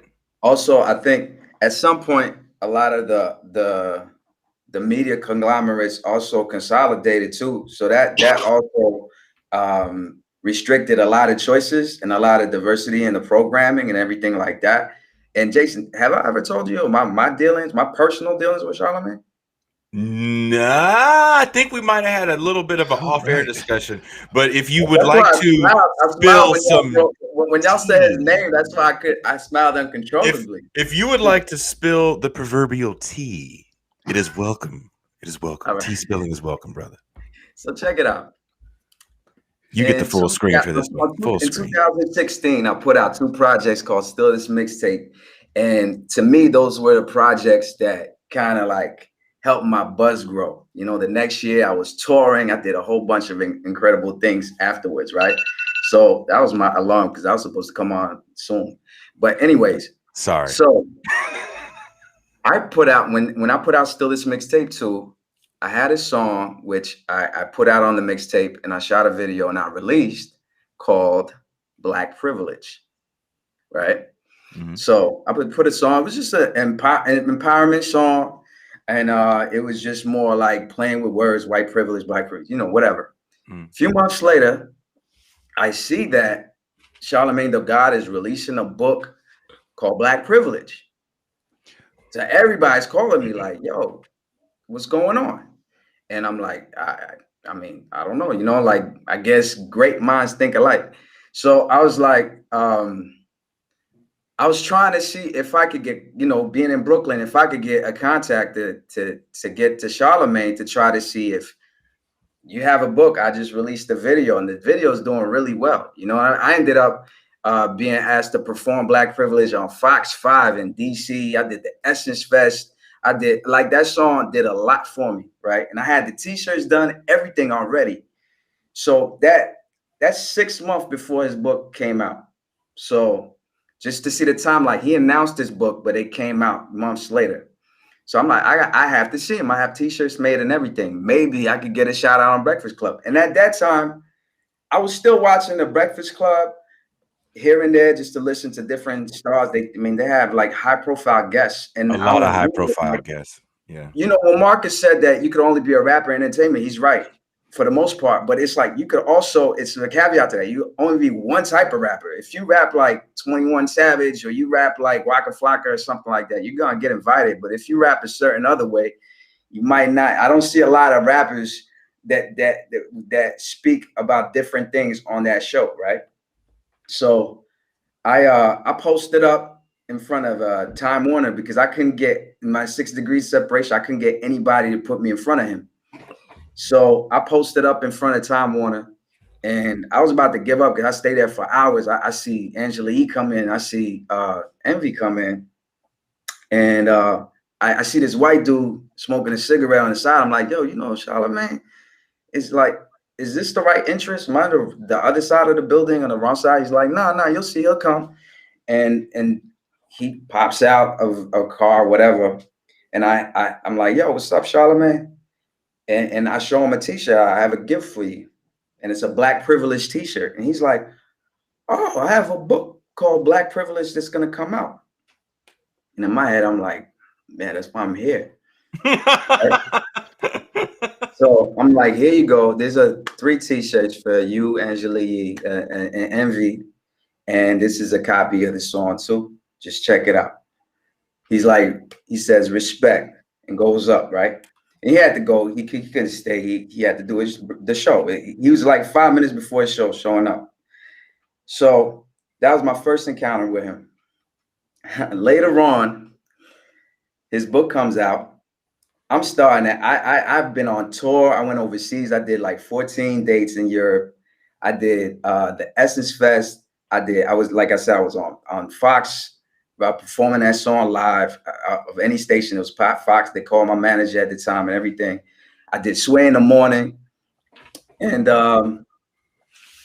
my friend hits me up. He's like, yo, you know, I have his contact. So he gives me his contact. I write him an email telling him, like, all right, I see you got the book coming out. I think there's like similar ideas that intersect. I don't come at him on some, like, you know, animosity or trying to be ignorant, like, yo, that was my idea, anything like that, because it's not. I'm pretty sure somebody had said Black Privilege before that and everything. I didn't care about that. I'm just like, it's an opportunity. On top of that, he has a podcast, which he has a lot more leeway. I understand that Breakfast Club is iHeart, all these big companies. Not anybody could just walk into these buildings. They probably don't take the decisions, but I know his podcast, he does. I write him an email. He answers me 5 minutes later. And it's like, come on my podcast, let's talk about it. I'm like, word, all right, cool. He's like, so it was a few days later. He's like, I'm gonna hit you up and give you the information the day before. I don't hear back from him. I'm like, all right, cool. You know, I just let it go. A few months later, I go to this party in New York at the Marquee. I don't know what it was. Me and my manager was going, we was invited. I'm happy to be wearing a Black Privilege shirt because I had done hoodies, t-shirts, and they were selling pretty good, actually, right? I gave his boy Combat Jack, who owns the podcast network that he got the Brilliant Idiots on. Rest in peace, Combat Jack. He passed away. He had wore his shirt on the show with Charlemagne. Charlemagne didn't shout me out. He saw the t-shirt. He acknowledged the t-shirt. Said, I see you got the t-shirt. Didn't shout me out. Anything. He was selling his own t-shirt. Has an underline under the thing. My t-shirt just said Black Privilege. So I see him at the party. I'm wearing a t-shirt. He points at me and goes like this and gives me a thumbs up. I'm like, word, does he know? He must not know who I am. Or maybe he does. So I go step up to him. I was like, well, what's up, man?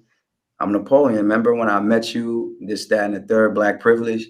And he's like, oh, yeah, I remember. And, you know, he's being a little evasive where he's looking kind of on the ground. He's like, yo, I've been real busy. You know how it is, whatever. But, yo, I definitely want you to be on the podcast. And you got my word. We're going to get you on this week. I'm like, all right, cool.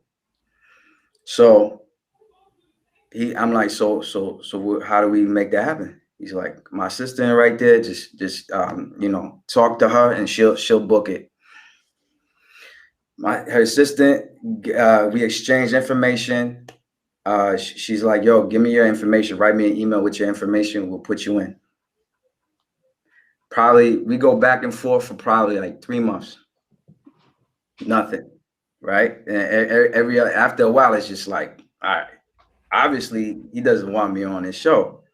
But why does he keep on the email? He wants me to be on. He's invited me. When I see him in person, he's telling me, I want you on the show. I'm not asking him. He's the one telling me. So I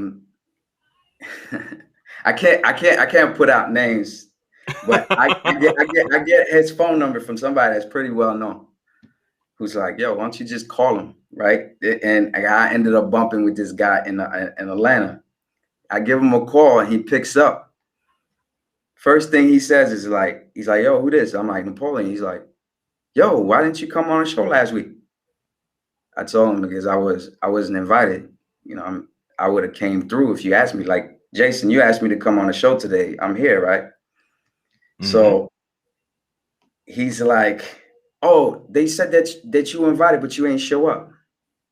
Like right off the gate, like he like starts out like this, and I'm confused. I'm like, nah, nobody invited me up. I've been asking your sister. She's, you know, keeps telling me, y'all have this and y'all have that. She's like, oh no, I'm gonna make sure it happens.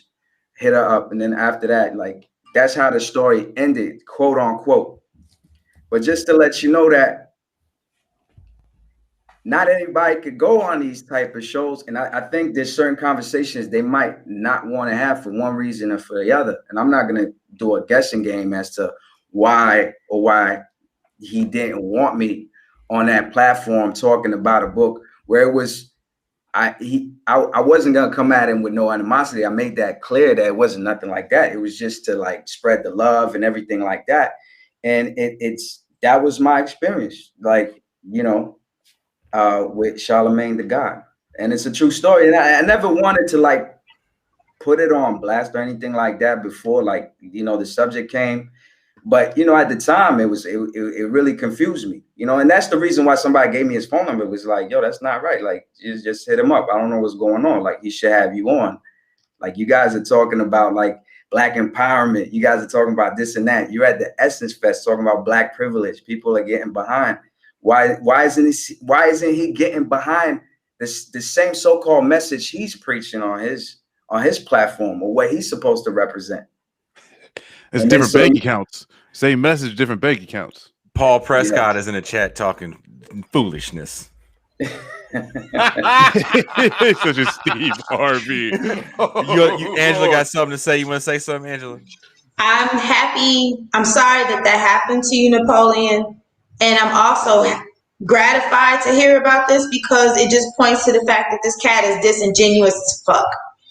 He made this whole, and I say that because he made this whole thing when Joe Biden went on his show and made that what they want to call a gaffe, but he was really speaking what he thought. Man. That comment right there, Charlemagne the God went on Joy Reid and he said, I have a bunch of questions that Joe Biden didn't answer. I want to know about a Black agenda. I want to know about this and the third. We wrote him an open letter. Howie Hawkins, who was running for president at the time, and I sat down and answered everything he indicated to Joy Reid that he wanted to hear from Joe Biden and didn't. We added the hell out of him. Our followers added the hell out of the Breakfast Club. Like, yo, these are people who answered your questions. If you're big you're into this whole politics thing and you want to, know who's pushing for the Black agenda or pushing, an agenda, this, that, and the third, have them on. Do you think we ever heard from him? Never once. Never once. So, whatever you feel about the Green Party or not, I'm just going to throw that out there. At the end of the day, it's here. So, I'm not going to go back and forth with people about how they feel about the Green Party. It is what it is. No, but yeah, regardless of how we feel about the Green Party, they should have a platform if we're living in a democracy. And especially, it can't just be the main, how do you call that, institutional candidates that get on things like the Breakfast Club, which are shows who position themselves as the voice of the Black people, so-called, and not have a political party's candidate who's willing to address exactly what they say and they claim they stand for. I think it like goes to a lot of just like the access journalism that's taken over. I mean, it's kind of like yeah, most mainstream media pundits, it almost doesn't matter, right? If you're Republican or Democrat, as long as you're establishment, because you'll have all types of Republican former Congress people that were Republicans that are hosting shows on MSNBC. It's the MSNBC supposedly like the liberal or more progressive news station. But at the end of the day, it's all this like establishment connection to journalism and that access journalism. So basically, Charlemagne is only going to be the spokesman for Black people as long as he only talks to the established people that have been signed off and they're good to go. But he's got crazy access, and I don't understand why he gets to go on all these shows. We had played a clip of him a while back for a show where he was on Bill Maher talking about reparations, and this shit was fucking embarrassing that Bill Maher of all people has to correct you on your understanding of reparation. Bill Maher. I mean, the dude's a complete moron. Wayne Brady killed Bill Maher.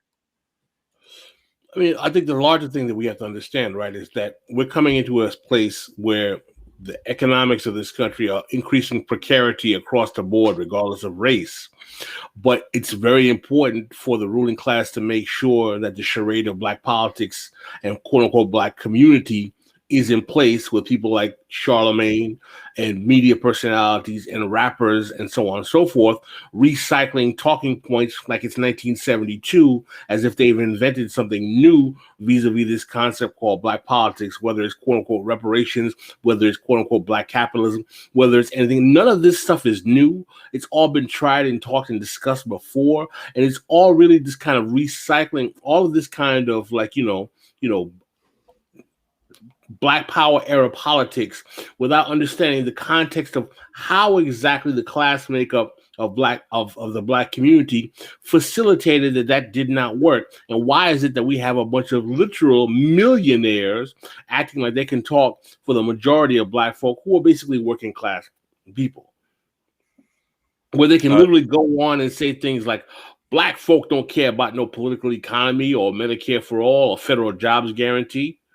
Who was it that said Black people don't need to hear the word oligarch? Was it Jason Johnson? Yeah. So there's a question, unpopular opinion, and I think this is a bit of a tongue in cheek. Maybe Breakfast Club is the voice of Black people. I mean, polls show most Black voters are more aligned with Biden on issues than Bernie. Are those fake indicators or not? First of all, I want to see the polls. And I think the question is a bit tongue in cheek. I think it's a bit tongue in cheek. There is something to be said about people watching shows like The Breakfast Club, as we have to keep in mind, The Breakfast Club doesn't just bring on who's that dude that did Cash Money that was punking Charlemagne hella bad, put some spec on it. But Birdman? Yeah, Okay. it's not just Birdman and like Jamie Foxx interviews. Hillary Clinton went on there. AOC went on there. Joe Biden, of course, went on there. They're bringing in Kamala Harris went on there. Let's make this clear. They have people like Farrakhan. They have people like Umar Johnson. They Oh, got love Umar Johnson. people like that. But they're not gonna have Gerald Ball. They're not gonna have Pascal Robert. They're not gonna have even a Cornel West. You know, I think Cornel West has been on there. You think so? Has he? I think so. This is the point. It's been a long time. They had Nina Turner on recently. Nina Turner, yeah. This is the point I'm trying to make, is that what Jason has just demonstrated in terms of who they've had on the show, there's no question that the Breakfast Club, particularly Charlemagne the God, has been chosen by the American ruling class establishment as the racial ventriloquist for Black America. There's no doubt about that. And the question is why. And I think there's a variety of reasons why. Number one, there has been a realization that we're at a generational inflection point. That we have a large constituency of Black people of a certain age, millennials, who have no organic connection to movement politics of the 60s or the Black Power era of the 70s and were born in the 80s. Their first Black political memory is Barack Obama, which means that they have been infused with a neoliberal model of what Black politics is. The ruling class is interested in keeping that model in the consciousness of Black people. So it becomes evident that there's a necessity to find millennial voices that will use traditional political tropes that have been circulated in the Black community that do not challenge capital and power, as well as keeping that neoliberal model alive. The only thing that has threatened that agenda, sadly, is the rise of Trump and Trumpism and the appeal that Trumpism had to a small segment of Black men. You remember how totally berserk the Black chattering class went because it was discovered that maybe 17% of Black male voters were supporting Trump? How many think pieces were written about that? They lost their minds. My point is not to encourage Black people or Black men to support Trump or the Democrats. My point is that what is particularly clear is that maintaining this adherence to the neoliberal faction of the Democratic Party, definitely not the social democratic Sanders faction, under the paradigm of with a veneer of millennial hip hop aesthetic, is the chess game that the ruling class is playing, and very few people realize that or are willing to call it out. I think that might be one of the reasons why Kshama Sawant is absolutely correct.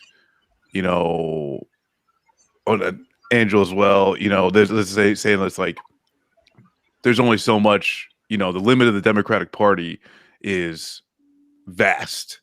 You know, I'd say outside of messaging towards good policy, you know, what do we have to show? Especially like in my lifetime, that like what do we have to show, right, for the Democratic Party?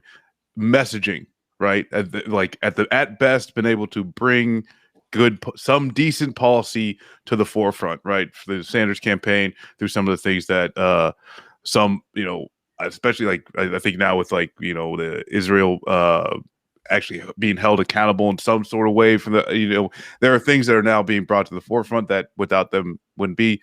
Other than that, largely nothing, or just absolutely just bad politics. And that's the thing, is that with people like Charlemagne, like he's never going to look outside of the Democratic Party, you know, but also too, it's just going to take people in, you know, like Dr. Umar Johnson, right? Where it's just like the only outside perspective is going to be some absolute caricature of, you know, Soul Brother. And let's keep something in mind. I've recently, I might have said this on the last show or on the after hours segment. Pascal and I and a lot of the This Is Revolution family are doing a video essay series for Zero Books. So it'll be videos exclusive to Zero, and the first one should be dropping soon if it's not already out. And I'm working on a new one on the idea of the Black ghetto as internal colony and disparity discourse. And I was watching a movie that I think probably everybody here has seen. I can't speak for Marcus because he's so goddamn young, but Colors. Oh yeah. If you remember the movie Colors with the famous Ice-T soundtrack, Sean Penn, and you haven't seen Colors? Nah, I've never seen it. I know what you're talking about though. Go watch Colors, and I'll tell you why you should watch Colors. And if anybody in the chat has seen Colors, and we got some OGs in the chat, go watch Colors for a couple reasons. Number one, it came out in about 88, 89. So it comes out before the 94 crime bill, but it's pretty much a commercial for law enforcement. Underclass ideology. Underclass. So if you watch Colors, it's about an older cop that's a year away from retirement and a young cop that comes in, and they're part of a unit in LA called the Crash Unit.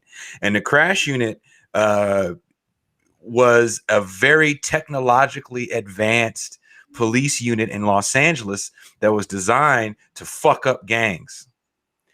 A young Japanese woman got shot in a kind of nice, well-to-do area in LA, and that gave permission to the police chief, Daryl Gates, at the time, to bring down the Hammer.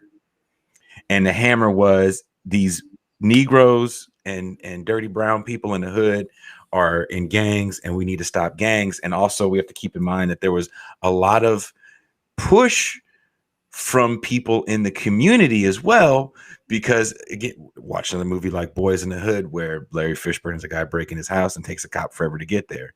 There was no police support the way that people wanted it because people were getting shot. I grew up in a violent neighborhood called Richmond, California. I definitely remember going to sleep with the drive-bys and having to grab my brother because he wanted to see why the sky got lit up so he wouldn't get shot from the bullets. So this is definitely a reality in these neighborhoods. So there's a scene in Colors where the community is yelling at the police because they're not there. They're not yelling to defund them. They're yelling for two reasons. They're like, A, you guys are fucking with us.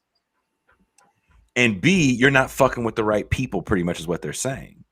And a lot of the cops you see in the movie are actually cops of color.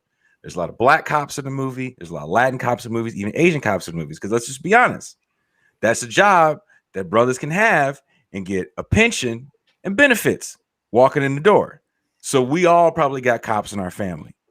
But the portrayal of the Crash Unit is one of a unit that is overwhelmed by these hoodlums and their high-powered weapons. And that just wasn't the case with the Crash Unit.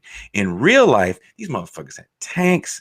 They had all the military weaponry, and they literally destroyed a woman's house. Wrong shit, wrong warrant. All they found was, I think, a little bit of weed. When I say destroy the house, I mean walls went down.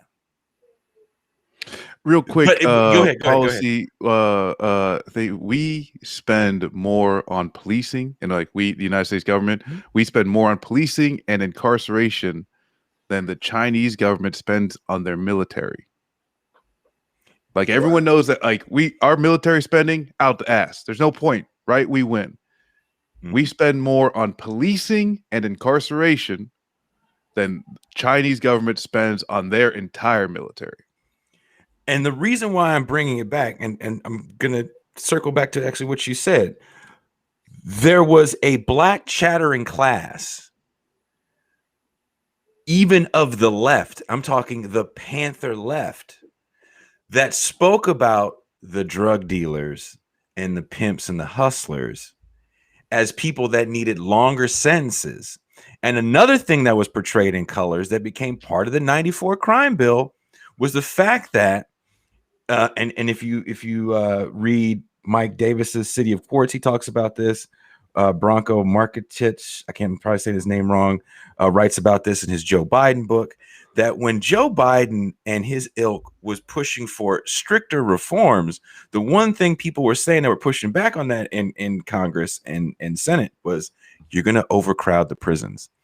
So if you guys get in the Wayback Machine, that was part of the discourse. We have these overcrowded prisons. What are we going to do? Overcrowded prisons. What are we going to do? We don't want another Attica. What are we going to do? Well, we're going to build more prisons. And movies like this were the propaganda that showed you, here's an overcrowded prison. Here's an under, this police force doesn't have enough weaponry to combat these gangsters, and they're just getting younger and younger. So we have to change the laws because all they're doing is letting young people sell drugs that don't get the longer sentences. Watch these movies as propaganda. Go ahead. You know, you just sparked an idea. It made me think about the propaganda, and when we're talking about media and what they're selling to us, like Charlemagne, he might be like one of the most prominent figures, but I remember back in the day, me and my boys were just we go to New York from DC just to slang mixtapes or just try to meet people and network and do different things, try to get some shows. And listening to the radio in New York, it was almost like what it was in DC. Don't get me wrong, but like we were listening to Funk Flex Talk one night. I don't remember what year it was, but I was just shocked about the conversations and the type of ideas they were putting it out there. Like one of his conversations was about, you know, rappers driving cars that are out of date. Like, let's say 2021, if you drive a 2019 car, it was something like they would have to break out in laughter. And it was funny. It was just like, you broke and not successful. I'm listening to another show on the radio. I don't know if it was Power or it was Hot 97. They're asking Ludacris, so how does it feel? Like, what type of people do you bump into when you go by a plane? And I'm just thinking, like, they normalize those conversations, and it was to make people dream and fantasize and this and that. And it's the same thing about, think about even now, like we're artists and quote unquote rappers and entertainers. What questions do they ask and what questions do they care about? It's like we're in the Vlad TV culture. Like, how did you get shot? You know, what did you used to do in the trap house? How was this and that? And it just narrows the conversation, and it paints us a certain way, and it poisons the youth in a way, because it's so. Of course, it didn't start with Charlemagne, but I remember even like a few years back, Charlemagne was a lot more misogynistic. Then he did the Me Too movement started coming out. He started like taming his messaging a little bit, you know what I'm saying, and started to kind of like. But before, he would ask, he would tell women artists on the show, like, they shoot up the club, like meaning like did they, you know, ejaculate inside of you, like in an interview. Like, and we would just watch that. Nobody would be up in arms. Nobody would talk about it. It was like a normal thing, and people would just laugh at it like it was a joke. When even in other circles that that are not black, like that type of question would cause probably an outrage or something like that, even at the time. It's just so funny how the propaganda, you know, that comes with the movies, but it also comes with the artists and these interviews and the type of questions that are being asked to them and the picture that they want to paint. It's propaganda as well. Yeah, there's some of that, like, and Pascal, I hope you don't mind, I'm bringing some private messaging, but you know, you talked about a message that you saw on Facebook from a friend talking about Public Enemy, and that was a how good they one. kind of laid a groundwork for, you know, some actual real revolutionary thought, some actual radical thought, but it wasn't necessarily mature. You know, it kind of dropped a lot of, you know, black youth off of it, right at, you know, black nationalism, or, you know, kind of like led to that type of thought process, and didn't really kind of, you know, give a deeper thing, but at least spoke to something real, like real issues, right? But you know, big difference. The first CD I bought, Notorious B.G., Ready to Die. And so, you know, and that's the like, as far as, you know, people coming up right now,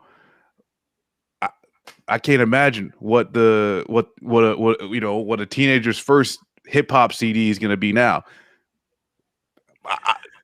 Who the fuck knows? What is it? And like, what is that music saying? the messaging you get in these films? So if you think about after blaxploitation saves Hollywood, and then Hollywood pretty much gives a lot of these actors the middle finger and the boot.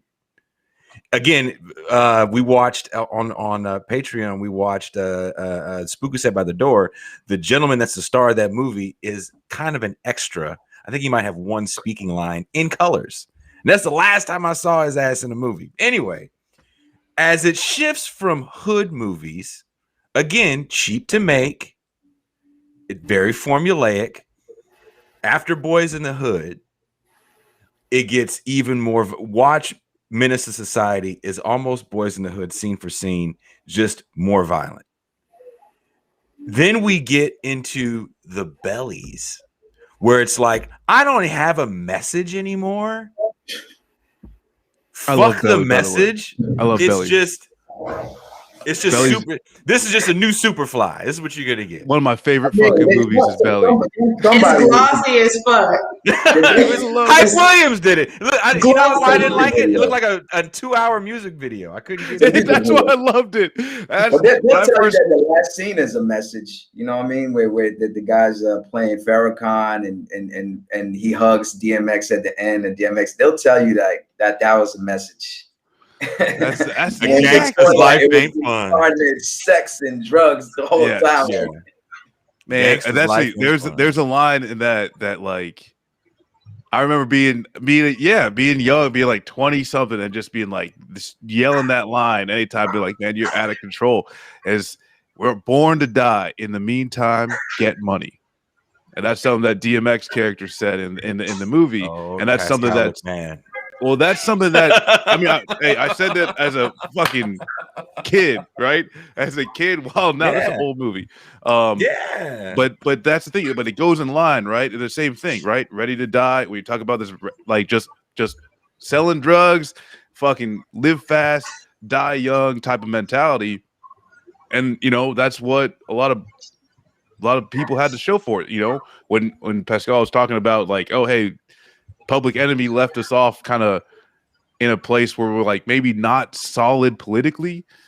The music of my generation never even came close to never got in the same neighborhood as Public Enemy. So Yeah, go ahead, Angela. Oh, go ahead.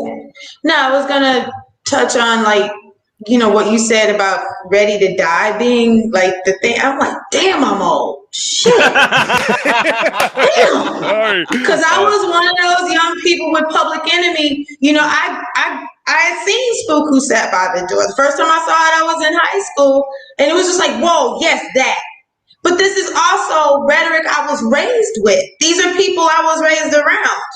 And so that had already been something that was in play for me. So when you have X-Clan, as fucked up as they were, but all of, X-Clan, Public Enemy, BDP, all of that, I'm like, yeah, that's it. And so to hear you say that about Biggie Smalls, I was a whole ass adult. I'm like, damn, I'm old. But also, I remember begging my dad for the extra $1 because I didn't factor in tax. I'm like, damn, the dude I was living with had bought it. Oh my God, I was old. But also, I wanted to go back to what you had posed, Pascal, and Miss Janice Graham had put a question in the chat in the earlier segment about, and I thought it was a hell of a point when we're talking about this idea of who speaks for Black people and who's appointing these people. And she made, the paraphrase, she made the point of, why do we, when you're talking about dealing with Black political, our marriage, Black people's marriage to the Democratic Party or to the establishment, why do we ride along with this? Why do we act like we feel like we need these leaders? And I thought that was a hell of a point. Why do we line up behind them? Because a lot of us do. My president is Black and my Lambo is blue. Exactly. I mean, I think it's because they make it sexy. There's so much money and marketing behind all of these things. Like when you go to New York, you see a bus with the Angela Yee, DJ Envy, and Charlamagne on it all the time in Brooklyn. The Breakfast Club.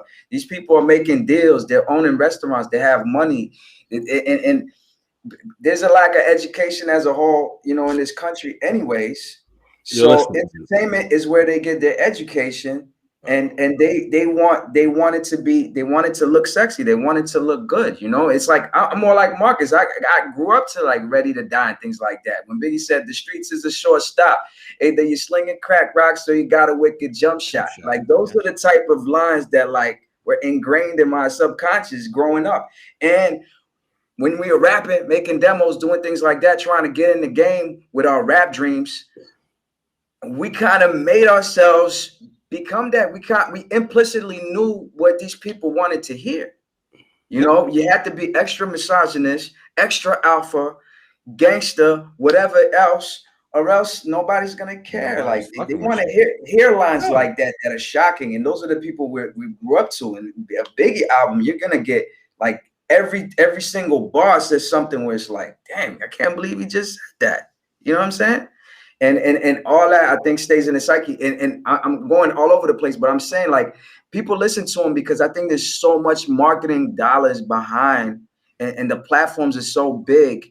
They market on YouTube, they market on Facebook, they market on the street. It's everywhere. So it's very hard to compete against that type of firepower. Here it comes.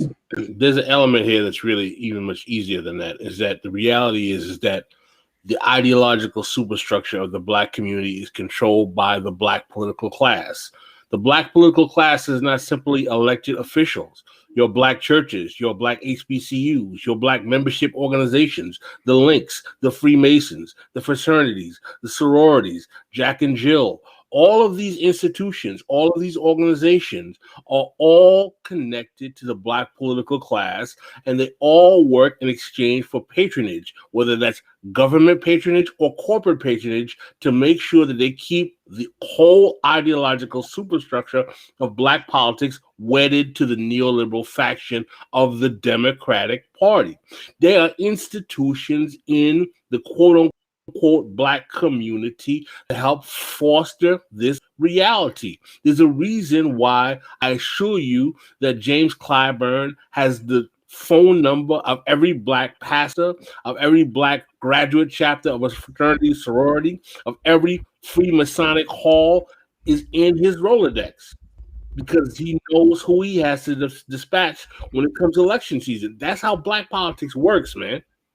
This is a class politics, and it has nothing to do with working class, mostly because those organizations are not run by the majority of working class poor Black folk. And also watching another film, again to this point, and I think we'll probably expand on this a little greater. So I watched I'm Gonna Get You Sucker. I don't know if you guys ever seen I'm Gonna Get You Sucker. There's a great scene in that movie. So I'm Gonna Get You Sucker actually is a response, right, to Blaxploitation. This is before the hood movie phenomenon. So in this movie, the main character played by Keenan Ivory Wayans goes to Link Hayes and the Mod Squad, also played Prince's dad. I forget the gentleman's real name. And this guy is a ex Black Panther. He's got the dashiki, pictures of Clarence Williams III. Clarence Williams III. I always call him Link Hayes from the Mod Squad. So he's pretty much telling them like, hey, we need a movement to stop this problem in the streets. And, jokingly, it's gold, but, it's a metaphor for drugs, right? And he says, we need to unite the people. And Clarence Williams is like, yeah. And so he's like, well, where are all your people at? He goes, they all got government jobs. And I thought that was a funny line. And as Pascal's going to elaborate, that actually happened. No, I mean, the thing is, though, it's interesting, right? As much as some people, claim to, be fans of Adolph Reed, sometimes I wonder if people actually read what the guy writes, because even though a lot of people read class notes, his best book about Black politics after the Civil Rights era is actually Stirrings in the Jug. And what he does effectively in Stirrings in the Jug is explain how exactly radical or left black politics got neutralized by absorbing many quote unquote radicals into the society war on poverty political infrastructure that was doling out government state benefits to poor and working class black people, and how that particular those jobs programs were the training ground that helped give these people the skills to become the black political class. And that scene that you're talking about is a very actual reality. I'm watching Angela struggle with her dog. And in terms of what happened to all the radicals, they got government jobs, and that actually happened. And it's to me, it's a hilarious scene because again, Adolf wrote about it. Mike Davis again writes about it in City of Quartz, about how this black chattering class got eaten up with government jobs and benefits and became a burgeoning black bourgeoisie class that pushed against any sort of black left. So as you have these problems in the community with crime, this bourgeoisie pushback was, we just need more police. Let's give them more weapons. Whatever they need to make this go away, that's what we'll do. So when there was a very small population in this quote unquote black left, I was like, well, jobs programs helped. These Negroes that just said more cops, they're in the positions they're in because of jobs programs. That's what we need. That wasn't the rhetoric. And this isn't like, I mean, that's something that I think Kshama even like kind of spoken to, is that you actually listening to what people want. Mm-hmm. You know, and like that's like for someone who's dealing with homelessness, like it should be a pretty simple fucking answer. Give them a house. You're never gonna. I'm sorry. Oh yeah, but we've got all these hoops, we've got all these reform, we've got all this, bureaucracy to maybe give a bed in the shelter. What does that bed look like? What does that shelter look like? Jason, you know the answer to all these questions. Maybe give them a temporary place for maybe it's 5 months, maybe it's 6 months.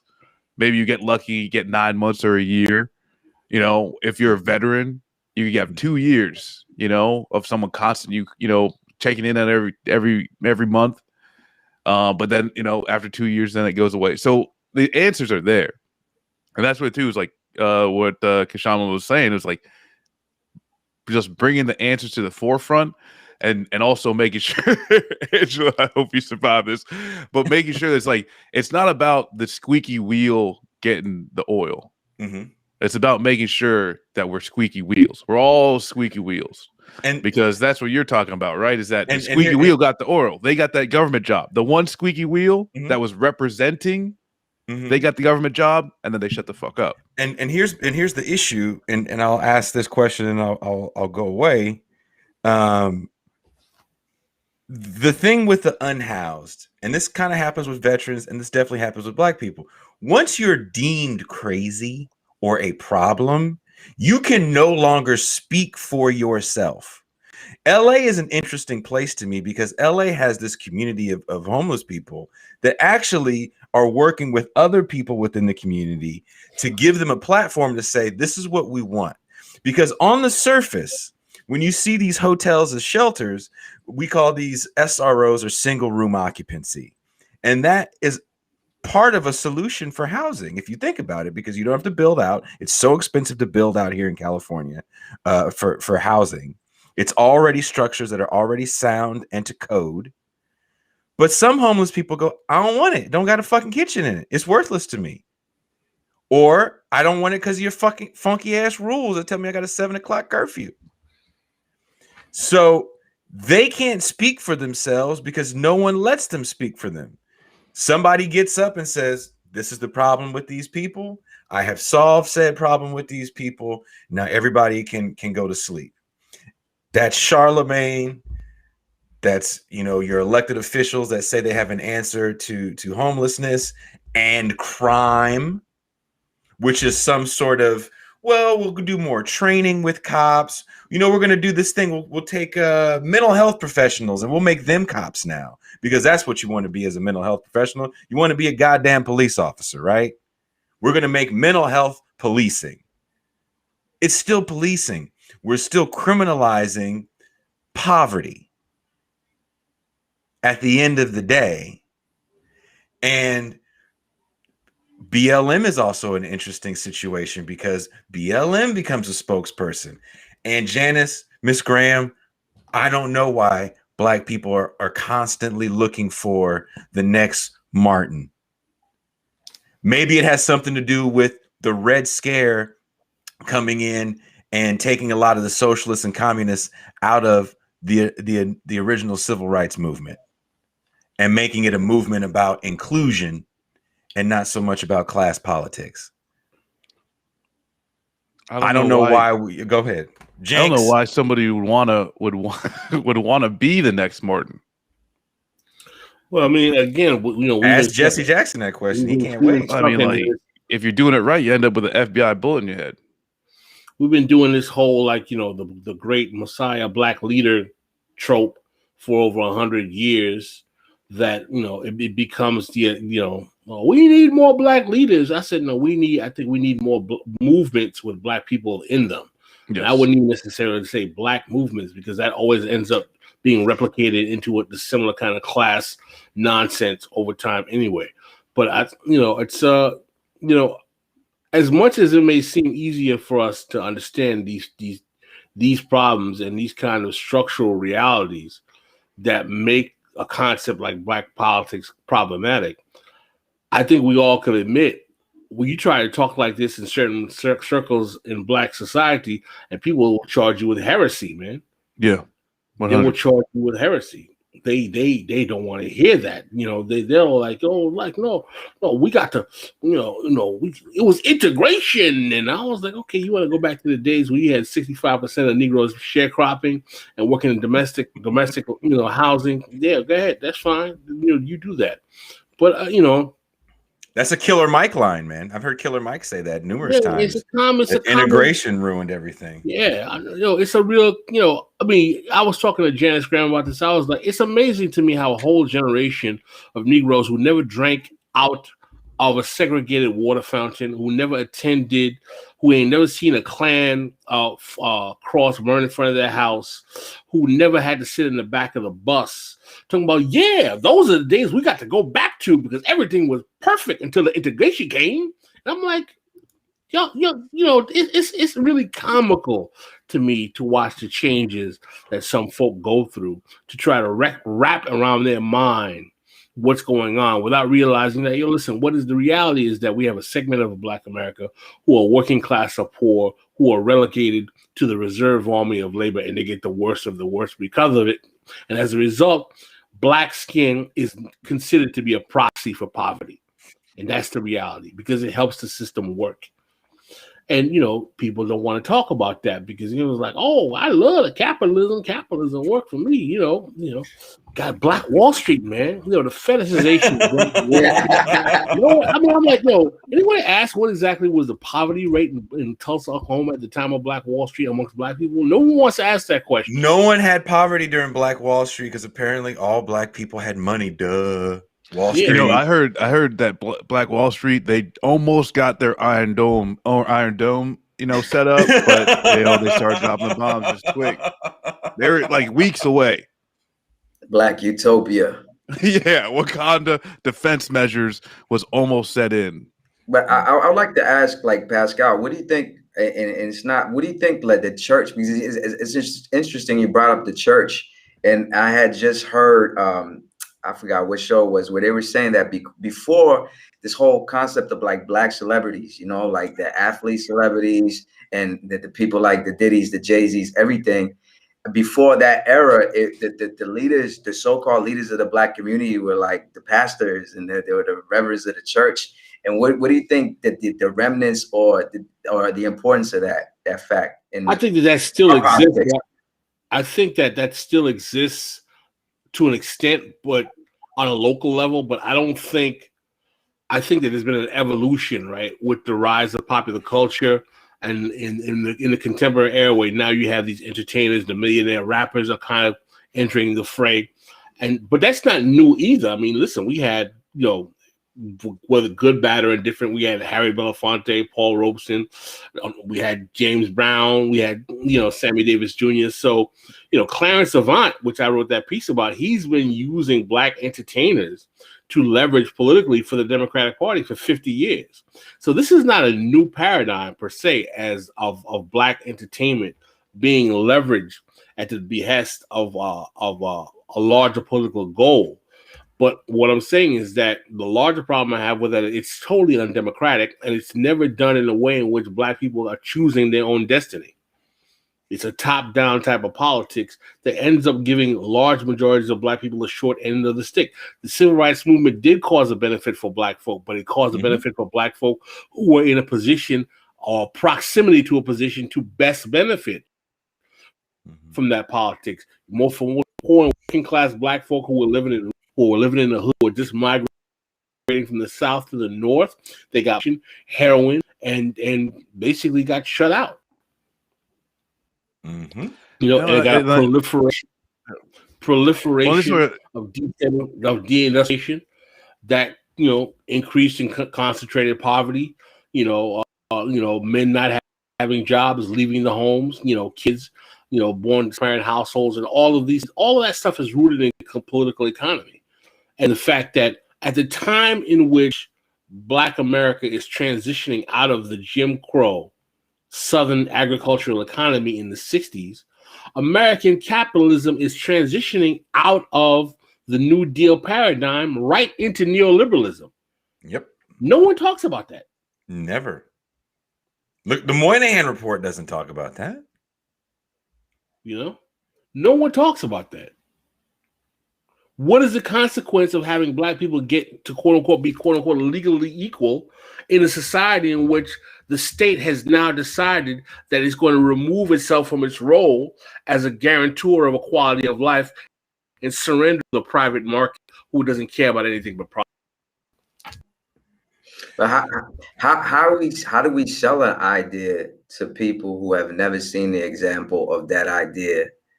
You know, like, because most people just see what they see in front of their eyes and what's presented to them, you know, and which is normal, you know, and it's like selling people to, like, because people are not going to travel. They're not going to see that there's other places in the world, you know, where people have more social help and different things like that. So they don't even have a concept that that's even possible. Even though they should nowadays, we got stimulus checks. Like the government can give you some money. Things that can happen. You know what I mean? There's things that we could be material gains that we could get from society, but it doesn't feel like people are so caught up in that.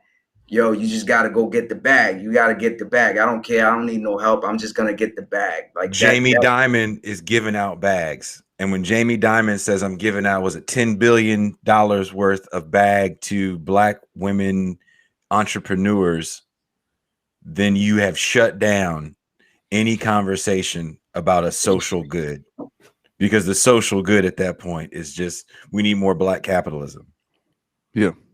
And that becomes the narrative throughout that shattering class as well. Right. Yeah. I mean, quoting Belly again. Charlemagne and and contemporary hip hop and Jason Johnson and Joyanne Reed and Steve Harvey are the voices for Black people between the ages of 65 to fucking 24. Then how are you going to look at social goods at that point? This before you finish, this podcast sphere is this big, right? It's a tiny fraction of the media infrastructure, but it's growing. Friend of show Rob Larson, who is an economist and a teacher in Washington State, he's been on the show a couple times, who talks about monopoly and oligarchy, talked about the oligopoly recently of the podcast world. And he showed how a small number of companies have purchased not just the platforms in which people listen to this shit, i.e. Spotify, which is number one, and Pandora, like iHeartRadio owns all these fucking platforms. They're also purchasing the way you get on those platforms. They are controlling every single bit of it. We just had a show on Turkey, not the food, the place. It got pulled down for a copyright violation. I got to fight that copyright violation. I got banned from Facebook permanently for something I wrote about poverty. There is a ridiculous amount of power that we have given these platforms. And we really have to understand the monopoly they have and the people that work within these platforms to tell us a very different story. Who did Spotify give $1 million deals to? Rogan.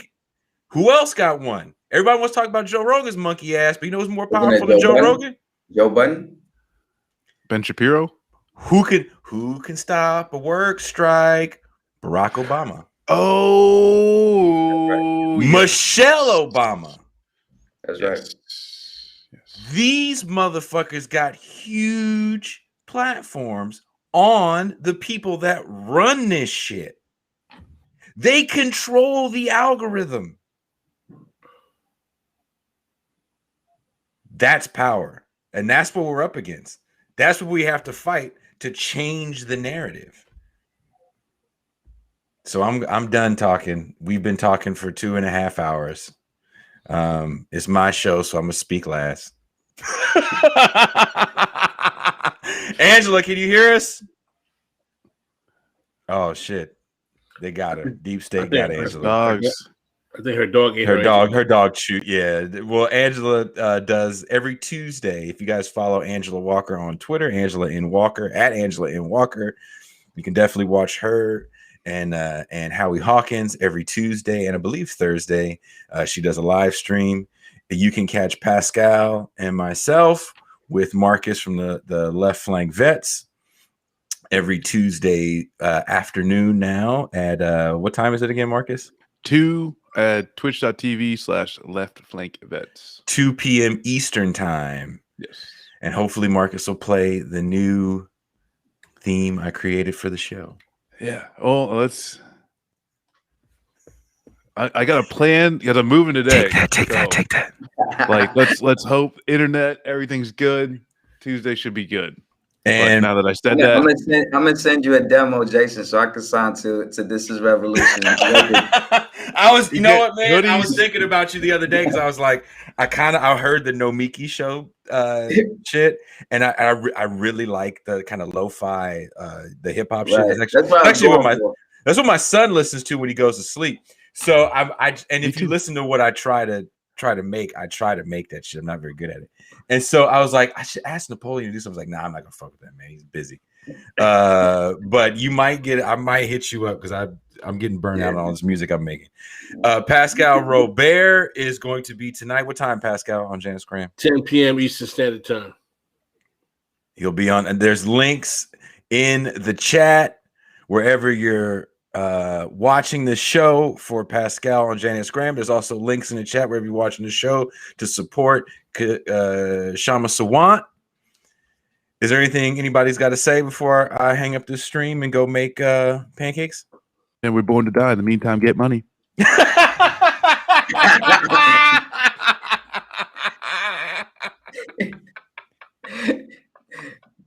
I'll watch that movie while I move. y'all got me wanting to rewatch all these movies now, man. Bruh, go watch. Look, I'm telling y'all right now, and I need to get you guys feedback as I'm making this this video essay thing for Zero. Watch Colors, watch Boys in the Hood, watch Belly, and then yell at me on Twitter or Facebook, wherever you want to yell at me. Y'all people find me to yell at me. You definitely do. And tell me your opinions on these films. And I'm saying watch them from the perspective of like propaganda. Because when I first watched Colors, I was like, yeah, LA is rough because I'm not from LA. We don't have gang shit like that up here. Our gang shit looks very different. But after I learned about the crash unit, I was like, this shit is mad false. These cats were so technologically advanced. And I'll leave with this. There's also a really good scene in that movie where they catch a young Glenn Plummer, also from where I'm from in Richmond, California, who's playing a guy named High Top, a drug dealer, Crip named High Top. And as he gets caught, the older cop doesn't arrest him. He makes a file on him. Now, that was a problem. What LA was doing was they were snatching up all these kids that were juveniles, and they were creating files on these guys. So when they did catch them, they could throw your ass under the jail, right? So in it, they have this whole thing about how he's kind of a good dude because he only makes a personal file on these people. And then later in the movie, one of the Latin gang members actually is begging the dude played by Robert Duvall to please remove his young brother off of the gang file because he knew it was going to ruin his life, as it was ruining several people's lives to be part of this gang file. So do a little research for Watch Colors if you don't know the story of the LA crash unit and how Daryl Gates brought the hammer down in the mid 80s and how also several Black people fought hard for those criminal reforms that became the 94 crime bill. And on that note, I'm going to play more music I made because I can, and I'm on ASCAP, bitch.